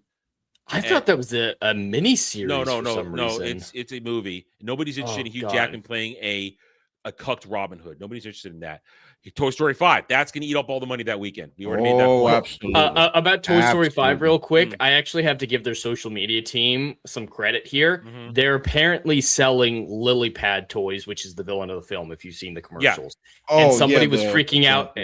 Someone was freaking out in the comments like, you're selling toys of the villain of the film to kids? This is disgusting. And their Twitter account or Instagram responded with, you never had a Darth Vader as a kid, huh? I know, right? What we talking I actually was like, Smart. all right, Smart. good job. That's smart. That was a good comeback. Yeah. So we go down here. the final season of Bleach 1,000 Year Blood War. They're opening with a movie premiere. That's already sold out. People are excited to see that because it's the climax of the 1,000 Year Blood War. Anime talk, you guys don't understand, but it's a big deal. Nobody cares about the last Jackass movie. Here we go, Supergirl. We already know the deal with Supergirl. It ain't gonna make money. It's gonna fail. They've lowered the projections again now. They lowered it. Just be honest. It's gonna make $5, and then we can all move on with our lives. So right now we're going through these. Nobody cares about a re-release of Ricky Bobby, do they? Really? Actually, I would go. Okay, but it's already made its money. It's already made its money. Yeah. That movie's like 20 years old. Minions is actually coming up, not looking good. We've talked about this. Minions is going to make money. No, the projections are lower than Supergirl right now. Well, Dre, the problem is the subject matter is not accessible to kids. It's based on Lovecraftian monsters and Cthulhu stuff, which they have no reference to. And the big joke of the film is the minions go to serve Hitler, but accidentally serve Charlie Chaplin. What's happening? Whoa! Charlie Chaplin is. It looks like Illumination has lost the plot of Minions. They've lost the plot, and they've run out of room. So Minions might be done. We're gonna see in 3 weeks. We'll see in 3 weeks. After that, Moana. I still don't think Moana. Wait, hold on. Time out. We gotta go back to Minions. All right. Yeah, that's what I mean. I think they lost their audience a little bit with that. Okay. Premise. All right. Okay. See the trailer. The trailer doesn't do it any favors. First of all, that's insane. Secondly, this is what I will say. I would never bet against Illumination. I'm not going to bet against, which is smart. I'm not going to bet against Minions, but that is an outrageously insane direction to take the franchise. Just do your regular random goofy stuff with weird noises and a weird misadventure about getting a cupcake or something, and the kids are gonna come and laugh and enjoy themselves. But this movie doesn't look like it's made for kids. I've seen the trailer. No, that's crazy talk. They don't know who H.P. Lovecraft is or Charlie Chaplin. Yeah, because it's a mini Cthulhu as their companion. It's a mini Cthulhu. That's a little purple Cthulhu. That's where the monster comes from, is Lovecraftian monsters. That's unacceptable. So they've got a problem, and I think they've run out of road for Minions now. I think they've run out of road. The projections are lower than Supergirl. So that's all I'm saying. That's I'm pretty just going rough. by what they showed. I wasn't ready for that. I was that. But we go forward. Young Washington is probably not going to do well. It's subject matter. Not everyone's interested in a patriotic film. And historical, but Animal Farm hurt Angel Studios' reputation. So we're just going down this list. I don't think Moana live action is going to do well. It's being criticized. It's been criticized for months. And I saw the full trailer when we went to see Mando Grogu. It doesn't look good, and The Rock looks like a joke. Well, The Rock is box office poison. We know The Rock is box office poison. Yeah. He's box office not poison. Voice acting, no more. Voice acting, he can get away with that. But he's kind of box office poison. So other big releases, Odyssey. We've talked about this. Good. It needs a lot to make money. It might squeak out a profit, but it's not going to be successful profit. It's just going to be. It's not going to justify its own existence. And in front of Disclosure Day, they played an exclusive full trailer for the Odyssey. So I've seen a little bit more footage of that. Oh, tell Trey about this. Yeah. So the stands of it are saying, see, now we have absolute proof that Ellen Page is not playing Achilles. There is an additional shot of Ellen Page in the trailer, not as a dead person like she was in the first trailer. The absolute proof is her as a regular person with someone holding a sword up to her throat. That's it. That's all that we see. It's like Achilles would never have a sword up to his throat, so he's clearly Alpino. Her also never had a sword pressed up against his throat. Why is the he baby woman man gremlin creature in the film? I don't understand. Because she goes on talk shows. She goes on talk shows and talks about how to do appropriate masculinity, non-toxic masculinity. Oh God, no! Ain't that just like a woman? You're gonna tell a nigga how to act. Ain't that just the way? Now, oh my so goodness. Odyssey, it's not going to be a mega win. No. It's going to trickle itself. No, I'm not going to bet against it not breaking even. Yeah, it'll trickle some profit. But when we talk profit, but so far again, we have only one winner right now: Toy Story. That's the Without only winner question. in the summer. Toy The Story only is real gonna winner. make gajillions. Only real winner. We go out this. We've never heard of these movies. I Want Your Sex opening up against Spider-Man. That What's whatever that is. happening? I don't even know what that is. Okay. If I had to take a wild guess, Mhm. all these are independent films that no one's ever heard of. Yeah. Because who wants to compete with Spider-Man? Real Yeah. talk. Who wants to compete with Spider-Man? Yeah, that Absolutely he's nobody. going to web shoot your lunch away. Absolutely. Hold on, isn't I Want Your Sex the Purge sex movie? I don't know. So yeah, there's a movie coming out that's basically The Purge, but on one night a year, single people can have premarital sex. And it's seen as the dystopian world, like women are constantly complaining in it that they can't have anonymous sex. All right. Point is, then we hit August. Here are That's the a real August film, releases. Dre. Here are the August releases. But Nobody you're cares whores about- already. I don't get it. Who cares? Nobody cares about Super Troopers 3. Nobody does. Nobody cares for Super Troopers 3. So one night only is the one I'm talking about. One night Okay. only is the sex Okay. purge. All right, but then what are these other movies? A Paw Patrol movie, something called The Wrong Girls. What are Paw Patrol will do all right. Okay, That's I very think that- but relevant. that's not going to make billions. It's No, not no, gonna be no. billions. No. No, It's we're gonna make I'm money, talking, though. Yeah. but I'm talking mega hits here. Okay. No, that's Back up. over. And- There's nothing. There's But nothing. look at it. We're through Yeah, August. nothing else. Spider-Man Toy Story. The only one at the end that might make something because people have a weird desire for it is Coyote versus Acme. It's this I don't weird see Yeah, It's desire. because not it was people a have. $1 it was a fan movie movement or a fan movement. Yeah, that's the only thing. And nobody's going up for a cliffhanger remake. You couldn't even make me watch the original Cliffhanger. I hate that movie. It's not a I good don't know what Stallone that movie. is. Cliffhanger. Oh, Stallone, I'd rather watch Stallone. Over the Top. Cliffhanger. Yeah, this is a Over the remake. Top. I like It's Over a the Top. remake. Oh, Stallone's Cliffhanger. the That movie remake was Cliffhanger. not good. No, it was not. Oh, No, it was that not. movie Not wasn't one of his good. best. I just watched Demolition Man the other day. That's Ooh, fantastic. Demolition Man, that's a good movie. But No, I'm gonna do a video. Why Simon Phoenix is one of the greatest villains of all time. That is freaking crazy. But here we go. This is August. August is dead. There's nothing in August. So we have a Hollywood release schedule for this summer where only 2 movies are legitimately going to be seen as true successes. Toy Story 5 and Absolutely. Spider-Man. Am I Absolutely. wrong in this presentation? I showed No. you what's coming out. Supergirl should be a winner. It ain't. But James Gunn has mishandled the DC horribly for the past couple of years now.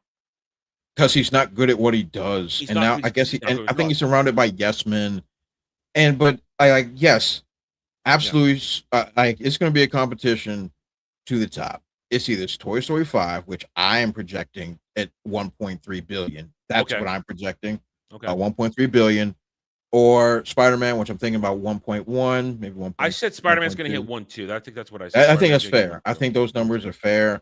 The only one that I can think it's still wild is still going to make money because I'm not going to bet against Illumination. I'm going to say Minions still makes a considerable amount of money, maybe not the Okay. $1 billion mark, but a considerable amount of money.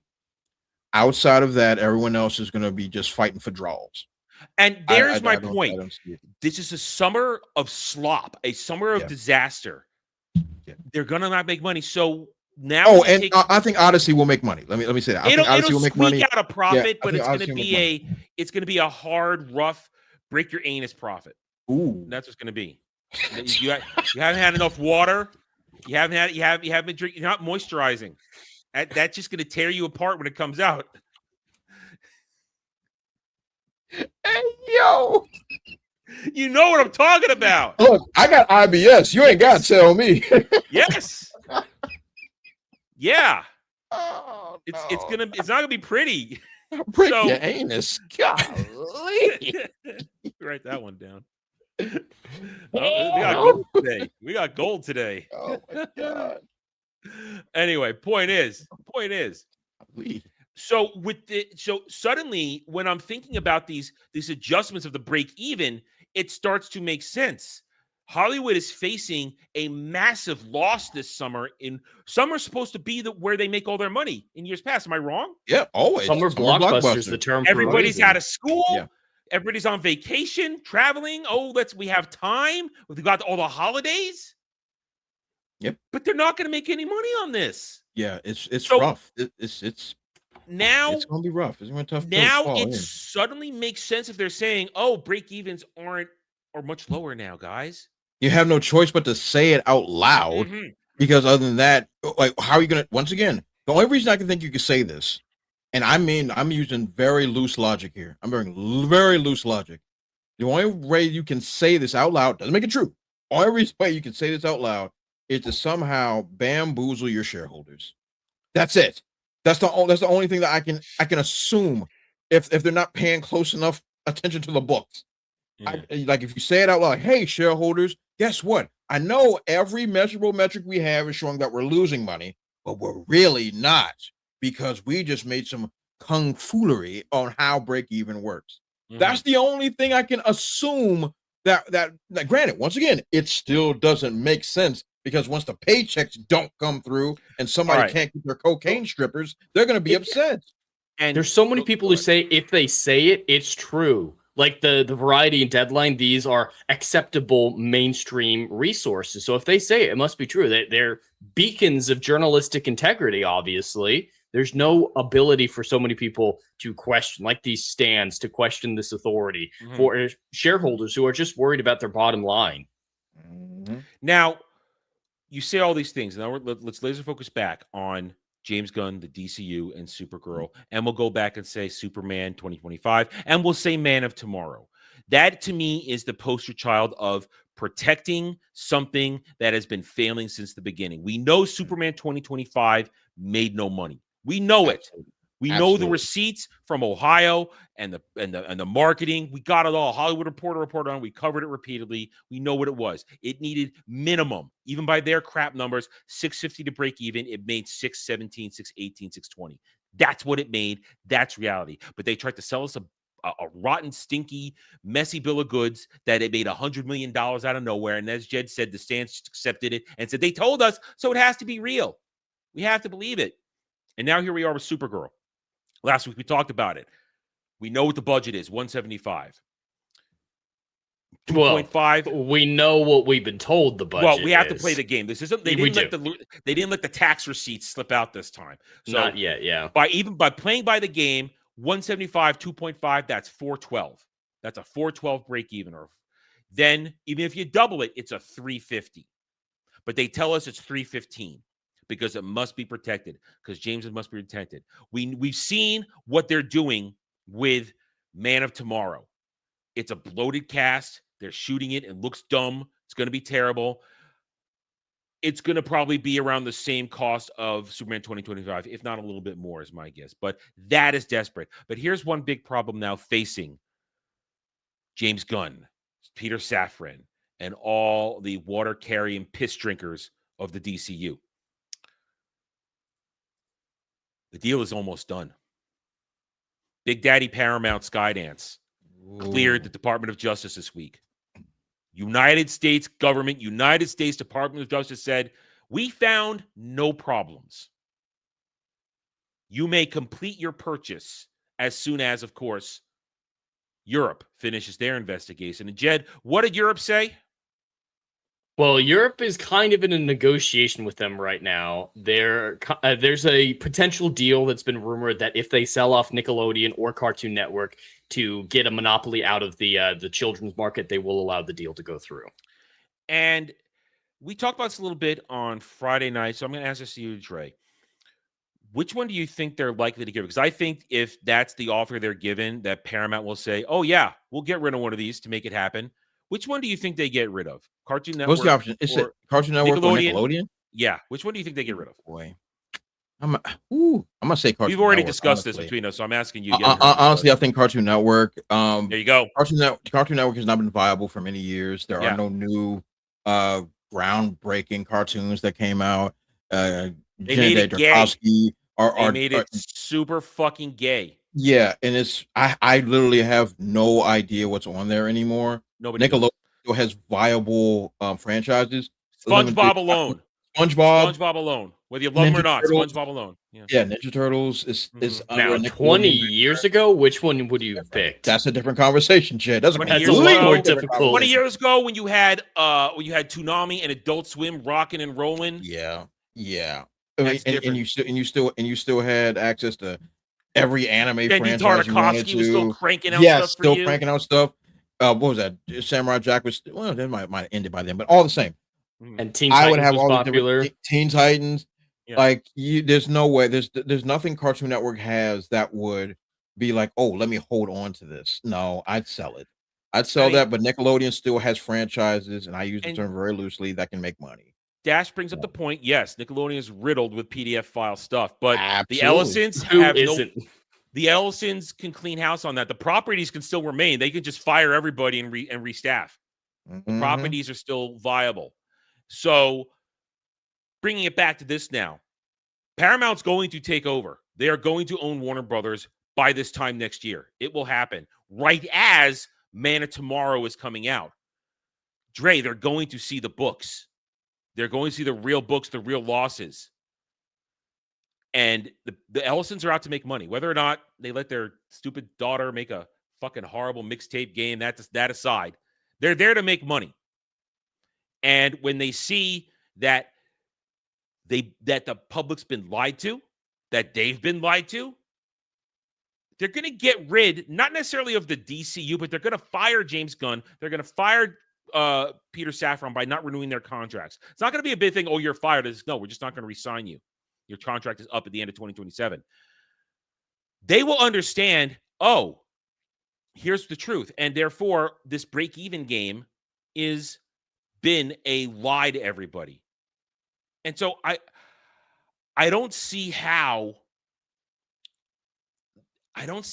it can survive when you have the Ellisons coming in wanting to make money, when they get a hold of the Warner Brothers catalog, when they get a hold of HBO, when they get hold of all the things that Warner Brothers has. I don't think they're going to, let me just say this. I don't think they're going to play ball with the lie of break evens right now. I feel like they're not going to, because they need goodwill with their new audiences.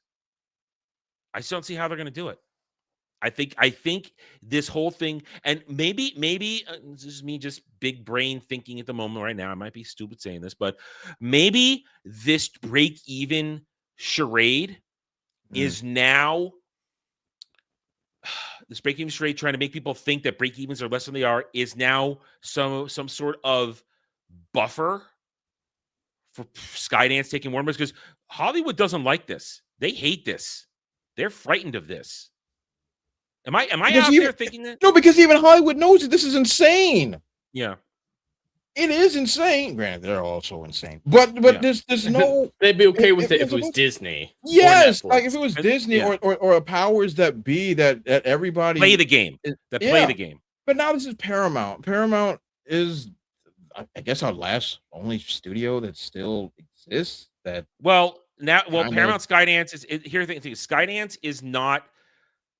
They're not part of the Hollywood aristocracy. These are tech guys who are coming in. Not even close. So they're not in on the joke. They're not in on we're going to pretend everything's fine. They're coming to say, wait a minute, this shit ain't making money.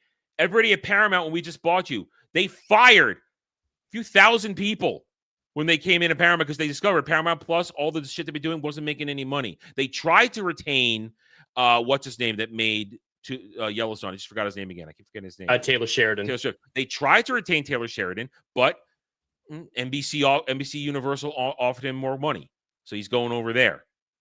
They tried, which is why I still think they went after Warner Brothers for the catalog, so they have much more to play with then and much more to work with. But they're not a part of the game, and that's why I think suddenly, out of nowhere, I'm just coming to these conclusions we're talking, why we have this sudden push to change the break even, because the Ellisons are going to come in and they're going to blow it all up, because they're going to have two of the original studios under one banner, Paramount Warner Brothers. Two of the original studios with all those catalogs. And maybe, just maybe, with a little tinkering, they might start to play the game the original way, make low-budget movies, make things, properly put people in charge of an IP that understands it. Listen, I'm not saying Paramount Skydance is a hero or anything. I'm just talking about businessmen who have made billions of dollars, who want to make more money, are coming in and maybe going to say, hey, this shit ain't making money. why don't we try have it make money the old-fashioned way by not lying to the public? Am I out there with what I'm saying here? No, I mean it's a believable hope. I don't believe it's undue at this point because if nothing Scenario. else, I'm not hoping. I'm just saying it's a possible scenario. If nothing else, I can at least respect a businessman trying to do what he thinks is best to make money and then failing than an ideologue continuing to make crap for crap's sake. Which is Disney. And that builds goodwill, at least from me. And the other thing to consider is after this, if they do end up combining Paramount Plus and HBO Max, making Paramax or something like that, that's going to be Paramax. That's going to be a actual contender, at least catalog-wise, in the streaming service sphere. I don't know what is. Because HBO Max is one of the best catalogs out there of classic Absolutely. movies. Yeah, they have a great catalog. Paramount has some great classic Star Trek on there as well, and they have a few good things. So combining that and then making cheap stuff for streaming, cheap stuff for movies, they have a chance to make a contender for Netflix and Disney Plus, which I would say Disney Plus, Hulu, and Netflix would be the top dogs besides them after this merger. So yeah, Paramax is something to consider as well. I personally think they're going to keep Paramount Plus and HBO Max separate. I think they're probably going to take the Disney Plus structure. Hulu. They'll probably take the structure of HBO Max and apply it to Paramount Plus in terms of its. They UI need to do that. Like that. Oh my God, yeah. Yeah. And they'll probably take what works there and make it work there. But I think they're going to keep them separate because it's going to be called Paramount Warner Brothers. That's what it's all going to be called because Paramount will go first because they are the larger company now. And Warner Brothers is the acquired one. But I think they'll keep the entities separate so that people won't get confused. At least for a while. Yeah. So in the end, I have always been okay with this because this was the better deal than Netflix. Oh, yeah. Because last week, Netflix admitted that they never want to work with any director that wants to put a movie in a theater. That's what they were. Which they were lying about as of 3 months ago. Absolutely telling falsehoods. So Netflix was always going to be a villain in this. They were never going to help the movie industry. At least the Ellisons and Skydance, Paramount, at least they want to keep it. They want to keep trying to keep things as they were, to keep putting movies in theaters, and keep making. We'll try to keep HBO putting out quality programs. We'll maybe take advice from the HBO executives who know how to make some television right now and apply it to Paramount Plus because they need to, because Paramount Plus is a shit show with its content and its new content. So Hollywood may hate this, but I think this is the best possible outcome with the situation as it was. And it's going to happen. They can't stop it. It's done. It's done. Best possible scenario, especially because this dissolves the James Gunn DC universe effectively. We agree he's done. They're gonna let his contract run out because when you see the books, how can you not, knowing what he's lost you in terms of money? How can you not? So we'll see what this happens. I do look forward to having it be announced because the meltdowns are going to be beautiful. People who hate this can be beautiful. All right, I have nothing official left to talk about. So now with the remaining time here, or as long as this discussion takes us, I will ask this question I posed at the beginning of the stream because unfortunately I have no real gaming stuff to talk about because it's exhausted. All the announcements are done. We're excited for what we're excited for. We're just going to wait until they all come out and we play them. But doesn't mean we're not going to talk gaming in part of the conversation. So I mentioned this earlier in the stream. Here we are. This is the 21st century. I know. Feels weird sometimes to say that, but we're on the 21st century. So since I started in the 20th century, as did Dre. Is that weird to say? It feels after 26 years. Yeah, because I spent half my life in the other century, and it was there. And it's a thing. So it's still a little weird to say sometimes. It's a me thing. I don't know. Point is though, we are on the 21st century, and the rules for entertainment have definitely changed. And we're not talking about what they try to do with DEI, identity politics, ideology. That's a different conversation. What I'm talking about now is, and that doesn't say it doesn't affect or reflect what we're talking about here, but Dre, like myself, you are old man. You were there in the 20th century. The whole goal of everything was to get on movies or TV, right? That's where the money was. Absolutely. Well, 100%. And music, but music. Music, yes, of course. That's not directly part of this conversation. That was that's a separate entity. But back then there was a lot of money in music back then. Absolutely. A lot of money. 100%. And also towards the end of the 20th century, phenomenal talents from either single talents like Michael Jackson to endless rock bands and metal bands. There was money in it when there was physical media being sold. Absolutely. Yeah. Absolutely.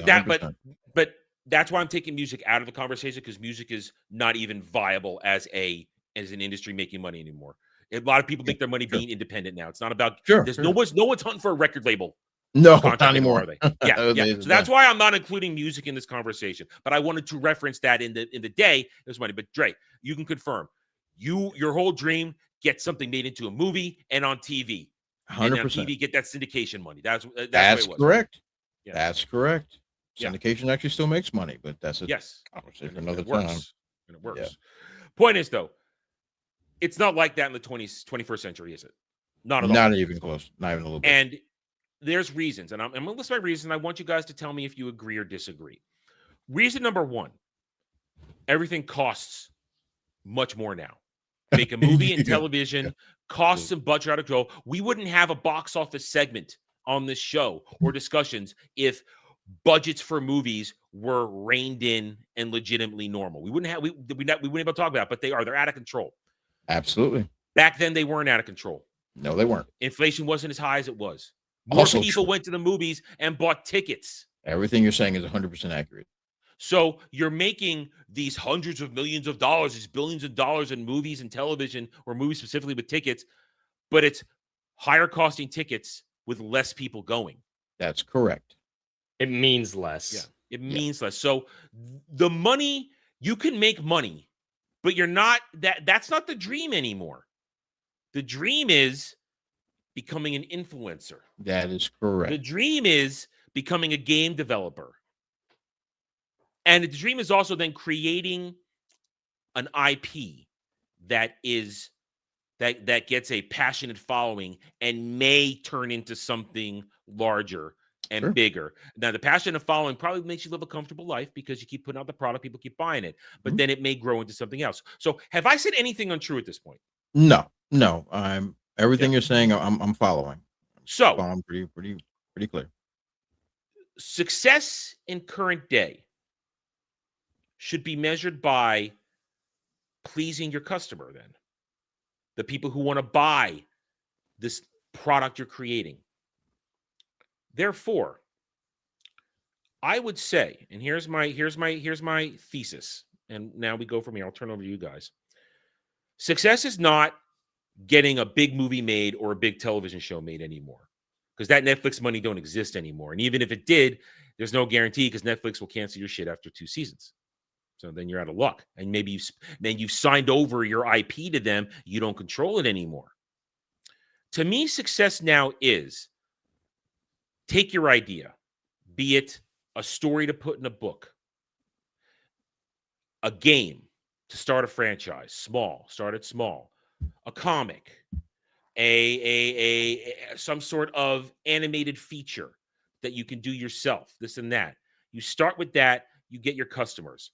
And success comes down the road, not from selling it to the corpo, but from literally, and I say this unironically, organic grassroots success, where you build your fan base, your customer base. That's what we're doing here. That's what a lot of us do here on YouTube who have things to sell. We're trying to build a customer base, a fan base from where we are. And the success comes from then that growing, because let's say you get that first book out and it lands. Small amount, but it lands, and they come back for more. It allows you to make the next one, and suddenly it steamrolls. It snowballs, steamrolls. It goes in there. That's success, because then from that, you can make games. And Dre, absolutely, games of all types, whether it's video games, tabletop, card games. Yep. The money is still there. The money's all there, isn't it?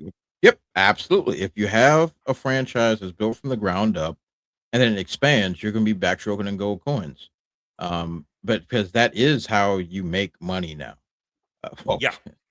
is through uh IP licensing. That's it. Yes. IP licensing. That is how Yeah. we make money. That's how you make money now. Because unless you catch lightning in a bottle, which is Obsession's rare. our like example for that Obsession, right now. like Obsession, for an example. Let's Yeah. catch lightning in a bottle or some other type of miracle that comes through. That is how you do it now. That's how franchises are built now. And it's Modern. unfortunately a slow process.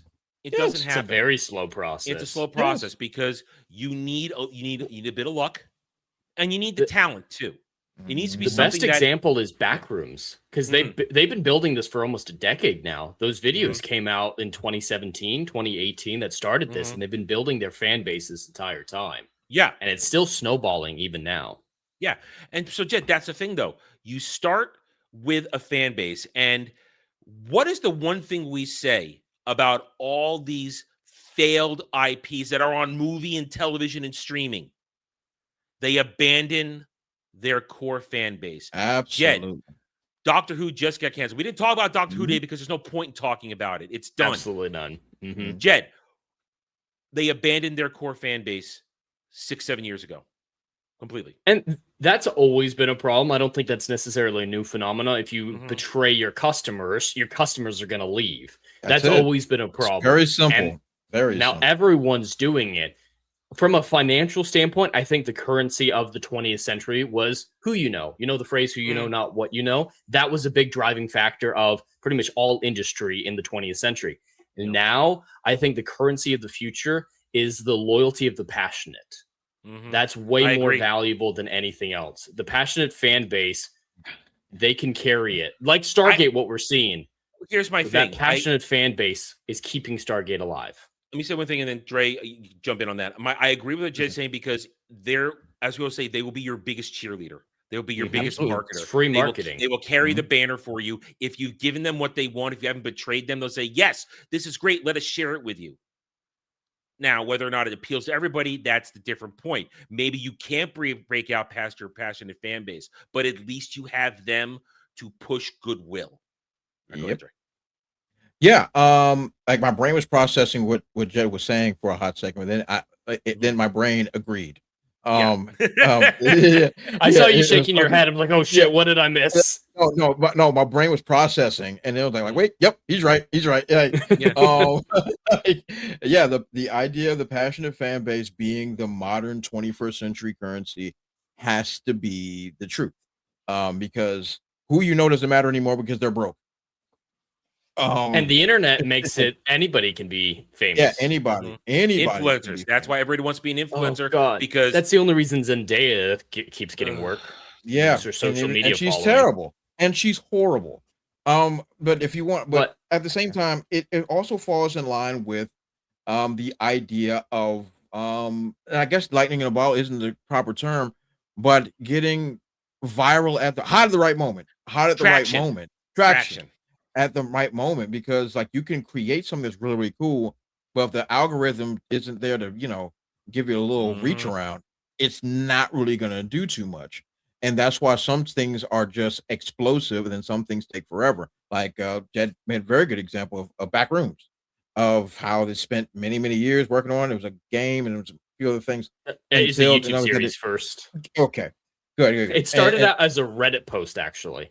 A Reddit post and a photo. Wow, that's wild. You see, that's what I'm saying. Like it took many, many years in order for it to find its audience and now have a culmination of its ultimate success. To have a successful film to actually make money, which doesn't happen these days, is absolutely freaking Mount Rushmore stuff.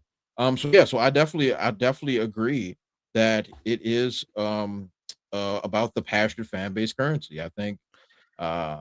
And then I have to it took me a second because I still have a 20th century brain. So and that's the thing. I had to just readjust myself because I'm like, oh wait, no, it is about who you know. Like, wait, no, it's not. What he just said actually makes a lot of sense. Like it's absolutely and it's right. passion on both sides. Maybe it's better to say the currency of the future is passion, because when there's passionate creators, that helps create a passionate audience. So it's this trading of passion from the creator to the audience and back and forth. when you say that, the passion creator, it means they really care about what they're doing. They're not just doing it because it's the it thing. They're doing this, they're making this thing because it's what they truly believe and love and want to create something. And that is what is missing when you go over to the corporate side, because these corpos, they buy these franchises that have their massive fan bases. You had Star Wars was the biggest franchise in the world, and Disney fucked it over by trading it for the fake fan base, the ones who are not there. And we're seeing the results as it stands now. Other examples. Look at, this is my favorite one. If Amazon had understood a second of what they were doing, they could have turned Wheel of Time into a 14-year juggernaut streaming series, because there were 14 books. Don't try to merge books into one season. Each book is it's telephone book fantasy. That's what we called it back day. Telephone book fantasy. Each book had enough for a single season. But no. And a real season, too. Real season. 24 episodes. You could have made bank on that. They would have sold books. You could have created merch. Could have made actual stars of people, not the lame-ass, pretty, fake, bad actors. Lamos, they signed up for this stupid series that they did. But again, they traded in the customer base for the modern audience. And look what happened. Doesn't exist. And look what happened. Nobody will touch Wheel of Time. Oh, actually, no, they are. We're going to make it animated, which is what they should have done in the first place. Make it animated, because it's a wild, crazy fantasy world, and it'll cost less to animate it than do stupid effects for what they tried to do in the show. But you go to, as we said, the smaller individual. Us, for example, with our projects we're working on. I'm writing a book to make a book, not to make a movie or a television show. One day maybe animated, but either way, it starts with a book. With Jed too, it starts with Dre. It starts with a comic, and you build those loyal few, and then it grows and it grows and it grows. And my whole business plan is, the core is the books, the publishing company, and then from there, oh, guess what? Maybe let's try a game or two. Let's try a tabletop game. Let's try a card game. Let's try other bits of merch that people like associated with each brand, each IP. That's where it goes. That and those people are going to keep coming back because you keep giving them a good product. And here's also the thing. The danger, as I see it, of giving into selling out to the corpo, the streamer, the network, because it was originally a network for this example, you fall into the germ trap, the George R.R. Martin trap. Ugh. Sell your product before it's finished. Because once you start doing it, corpo says, hey, wait a minute, we got to keep going. We can't take breaks. Here comes another year. Because remember, when Germ did Game of Thrones, that was still yearly back then, wasn't it? A decade ago. They were still doing it year by year. No waiting. No 3 years until the final season. Yeah. No 2-3 years between House of the Dragon seasons. No, HBO needed season 2, season 3, season 4. Problem was, good old Germ didn't finish his books. So they ran out of content. And what happens when you run out of content? You got to make it up or give it up. Well, they chose to make it up based upon some ideas from Germ, and look what you got. Well, and he's a discovery writer, so he doesn't actually know what comes next. He doesn't have that final scene planned out like I do. I know. I don't understand how you can be a discovery writer. And neither do I. Overall plot for individual scenes, that's fine. But in my final book, at the end of this massive saga I've got running around up here, I know what that final moment is. After that, it's a series of short stories that I don't know what I may or may not do. But the actual saga of all those characters, I know what that final moment is. It's been up here for years. Germ doesn't have that, but he sold out for the quick buck, the quick fame. And yes, Germ is famous, but he also has a shit reputation now. And his series will never make it to the heights of Tolkien. And we say it because she finished it. J.K. Rowling, she finished Harry Potter. She finished it. She sure did. Robert Jordan died, and it still got done. That is a good excuse. If you're going to have one, that's a really but he made sure it would get done. Yeah. Yes.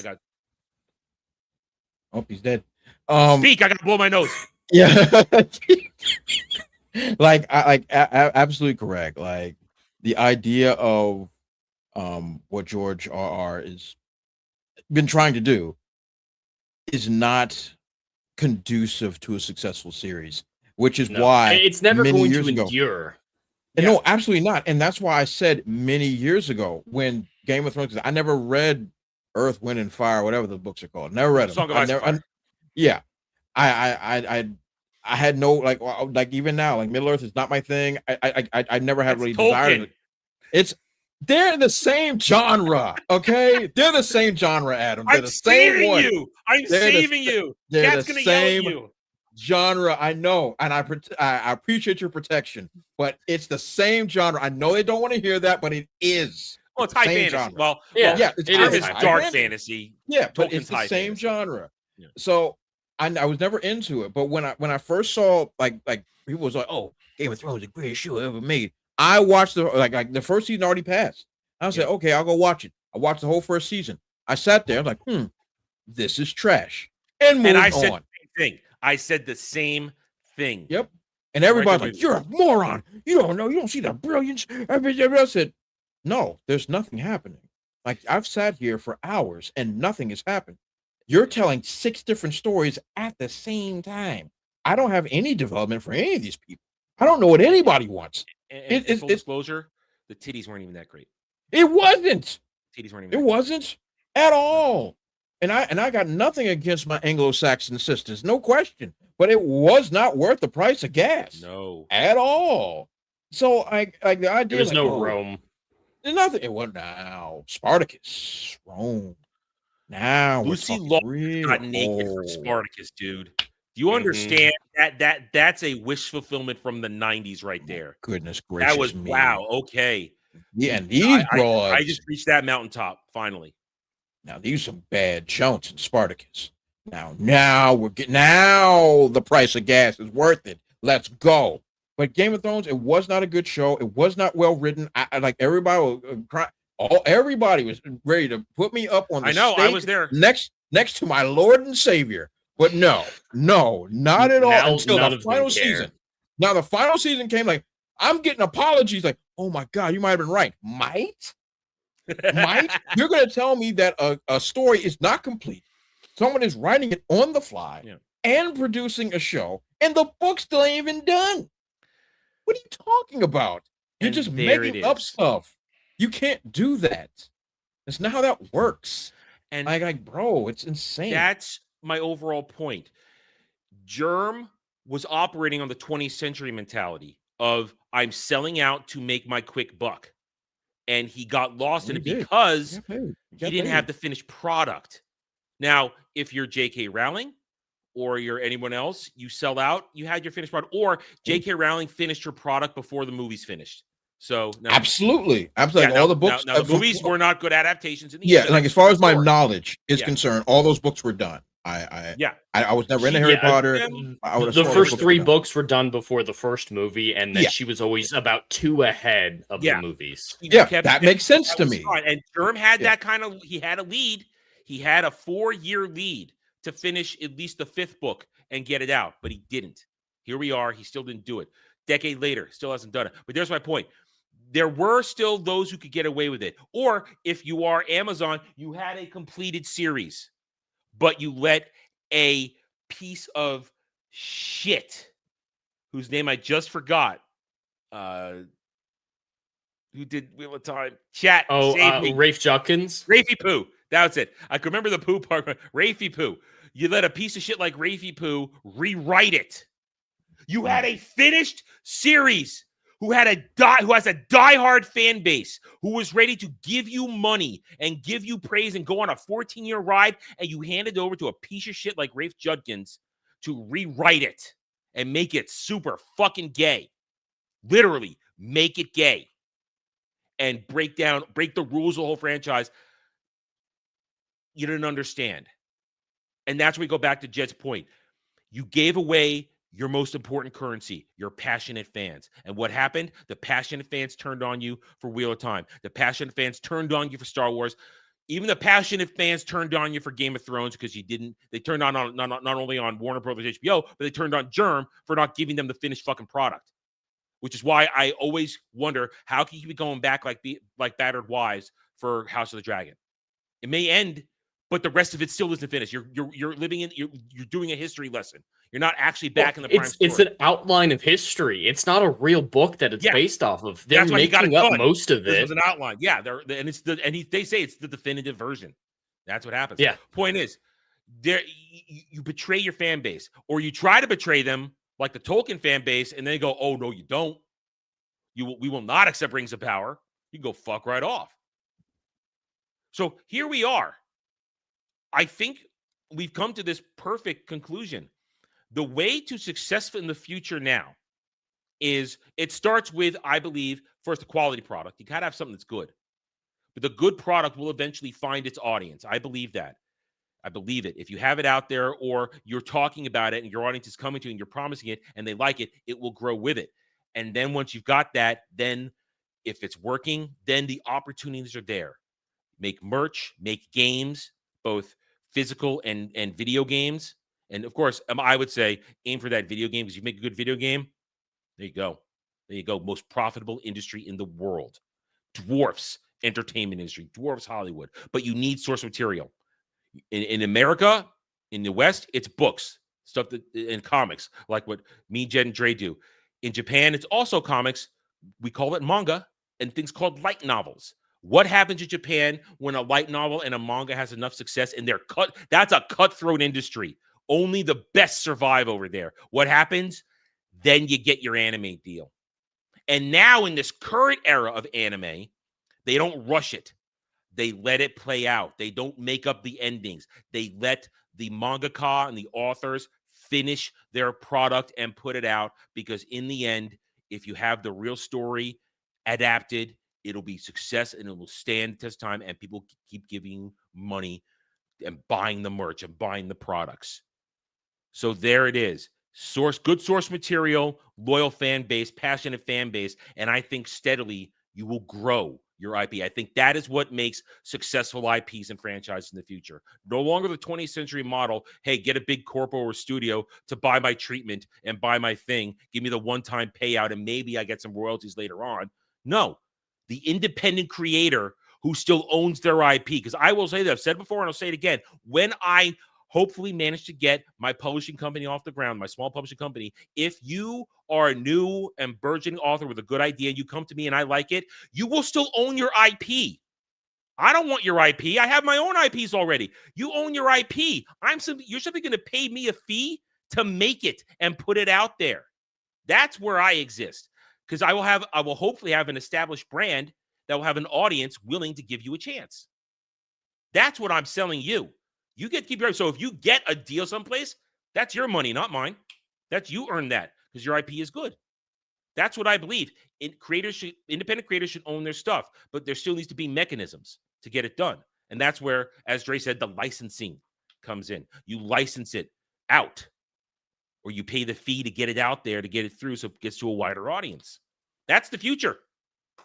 And I don't think a lot of people understand that still. They still think, make that big Hollywood money. Get it, the studio, get the corporal, sell out to Disney. Disney ain't got no more money. Get the traditional publisher. Yeah. Legacy Publishing, they got no money anymore. They don't make money because they sold out to the shit that Germ allowed in. There you go. Final thoughts on that, anybody? Just love how for you, Adam, Obama killed physical media and Germ killed book publishing. Who killed TV? I need Thanks, your Mount Obama. Rushmore of Netflix killed TV. Netflix killed TV. So we need to assemble your like a Mount Rushmore of medium killers. Well, I guess you could, yeah. Tom King maybe for your comics. Well, I was out of comics a long time ago. That's Dre's. Don't mention his name. We don't say that name. We'll be mentioning his name in 2 weeks again. Don't worry. Oh, mommy. Supergirl. Anyway, there we go. Unless you guys got any more final thoughts on this, we're gonna close the book on it and close the book on today's show. So there we are. Thanks everybody for being here. Let's go around the horn, pitch our wares, and get the hell out of here. Jed, go. Perfect. Everyone can find me on YouTube at The Endless Frontiers. If you want to go there right now and check out the post section, there is a poll right now to pick the next game that's going to be played. Right now, God of War 2018 and Mass Effect 1 are in perfect tie, progressing at the exact same rate as more votes come in. So I need to break this tie. So go over there and maybe be the tiebreaker. Besides that, tomorrow night at 7 p.m. Eastern, Rider Flight returns. Don't know what we'll talk about, but we always have good stuff to do. Whatever game wins, going to stream a couple times this week. And then this Saturday Night Drive-In returns at most likely 6 p.m. Eastern. But Adam will talk more. No, it'll be 7 next week because the haircut didn't happen this weekend. So it'll be 7 next week. And listen, this weekend got a bit out of control in here on here. So it didn't happen. This is, Adam, your hair's already short. I like it shorter. Okay. Should I cut my hair? You're going to have to eventually. Someday. You know. Once it gets to my ass. Dre.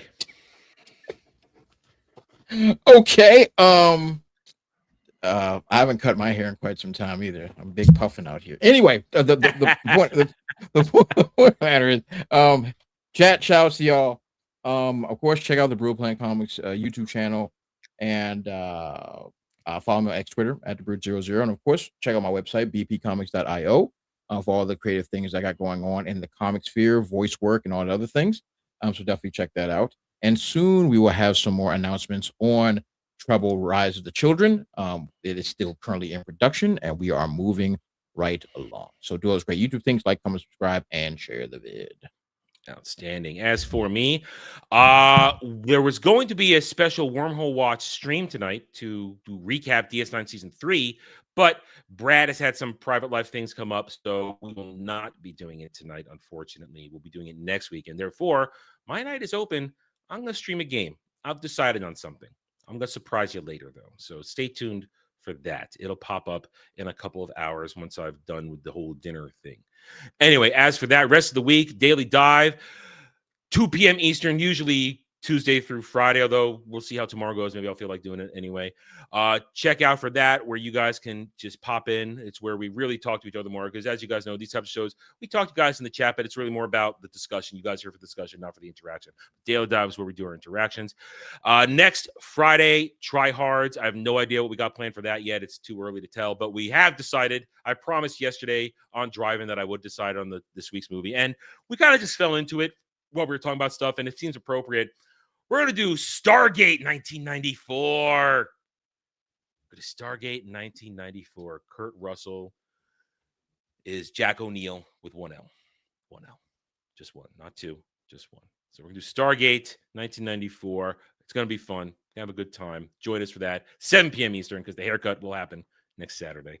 And then we'll be back here next week for another roundtable at 3 p.m. Eastern. And just a reminder, we will be fine throughout most of the month, but at the beginning of August, there will be some hiccups in terms of streams from my end and videos, because I will be moving in that first week of August, but I will keep you guys updated as that goes forward. But either way, thank you one and all for being here. We appreciate your support. Best things you guys can do. Best things. Hit those like buttons. Watch other videos, watch streams on everybody's channels, share it around, grow the audience. Whole thing we got to do right now is grow that audience. Grow that audience. Let people know what we're doing around here. We're having a good time. We're doing things in a unique way. We are not carbon copies of anything else. We have our discussions. We're very weird around here. We say the stupidest things possible, but we don't hide from it. Listen, I got today, there are, where is it? Hang on. Didn't pop up right. I got from today 4 clips that'll go in that are going to go in the 4. Yeah, Jesus, your hair is going to wipe your ass. Anyway, that's one. You got one there right at the end. Yeah, those will make appearance in next month's clip reel, because I update the clip reel every month. I just change it every month. It's easier that way. So I got 4 today, and they were wild. They were wild. Anyway, thank you one and all for being here. We appreciate you guys hanging around. We'll see you guys next time. Until then, take it easy, everybody.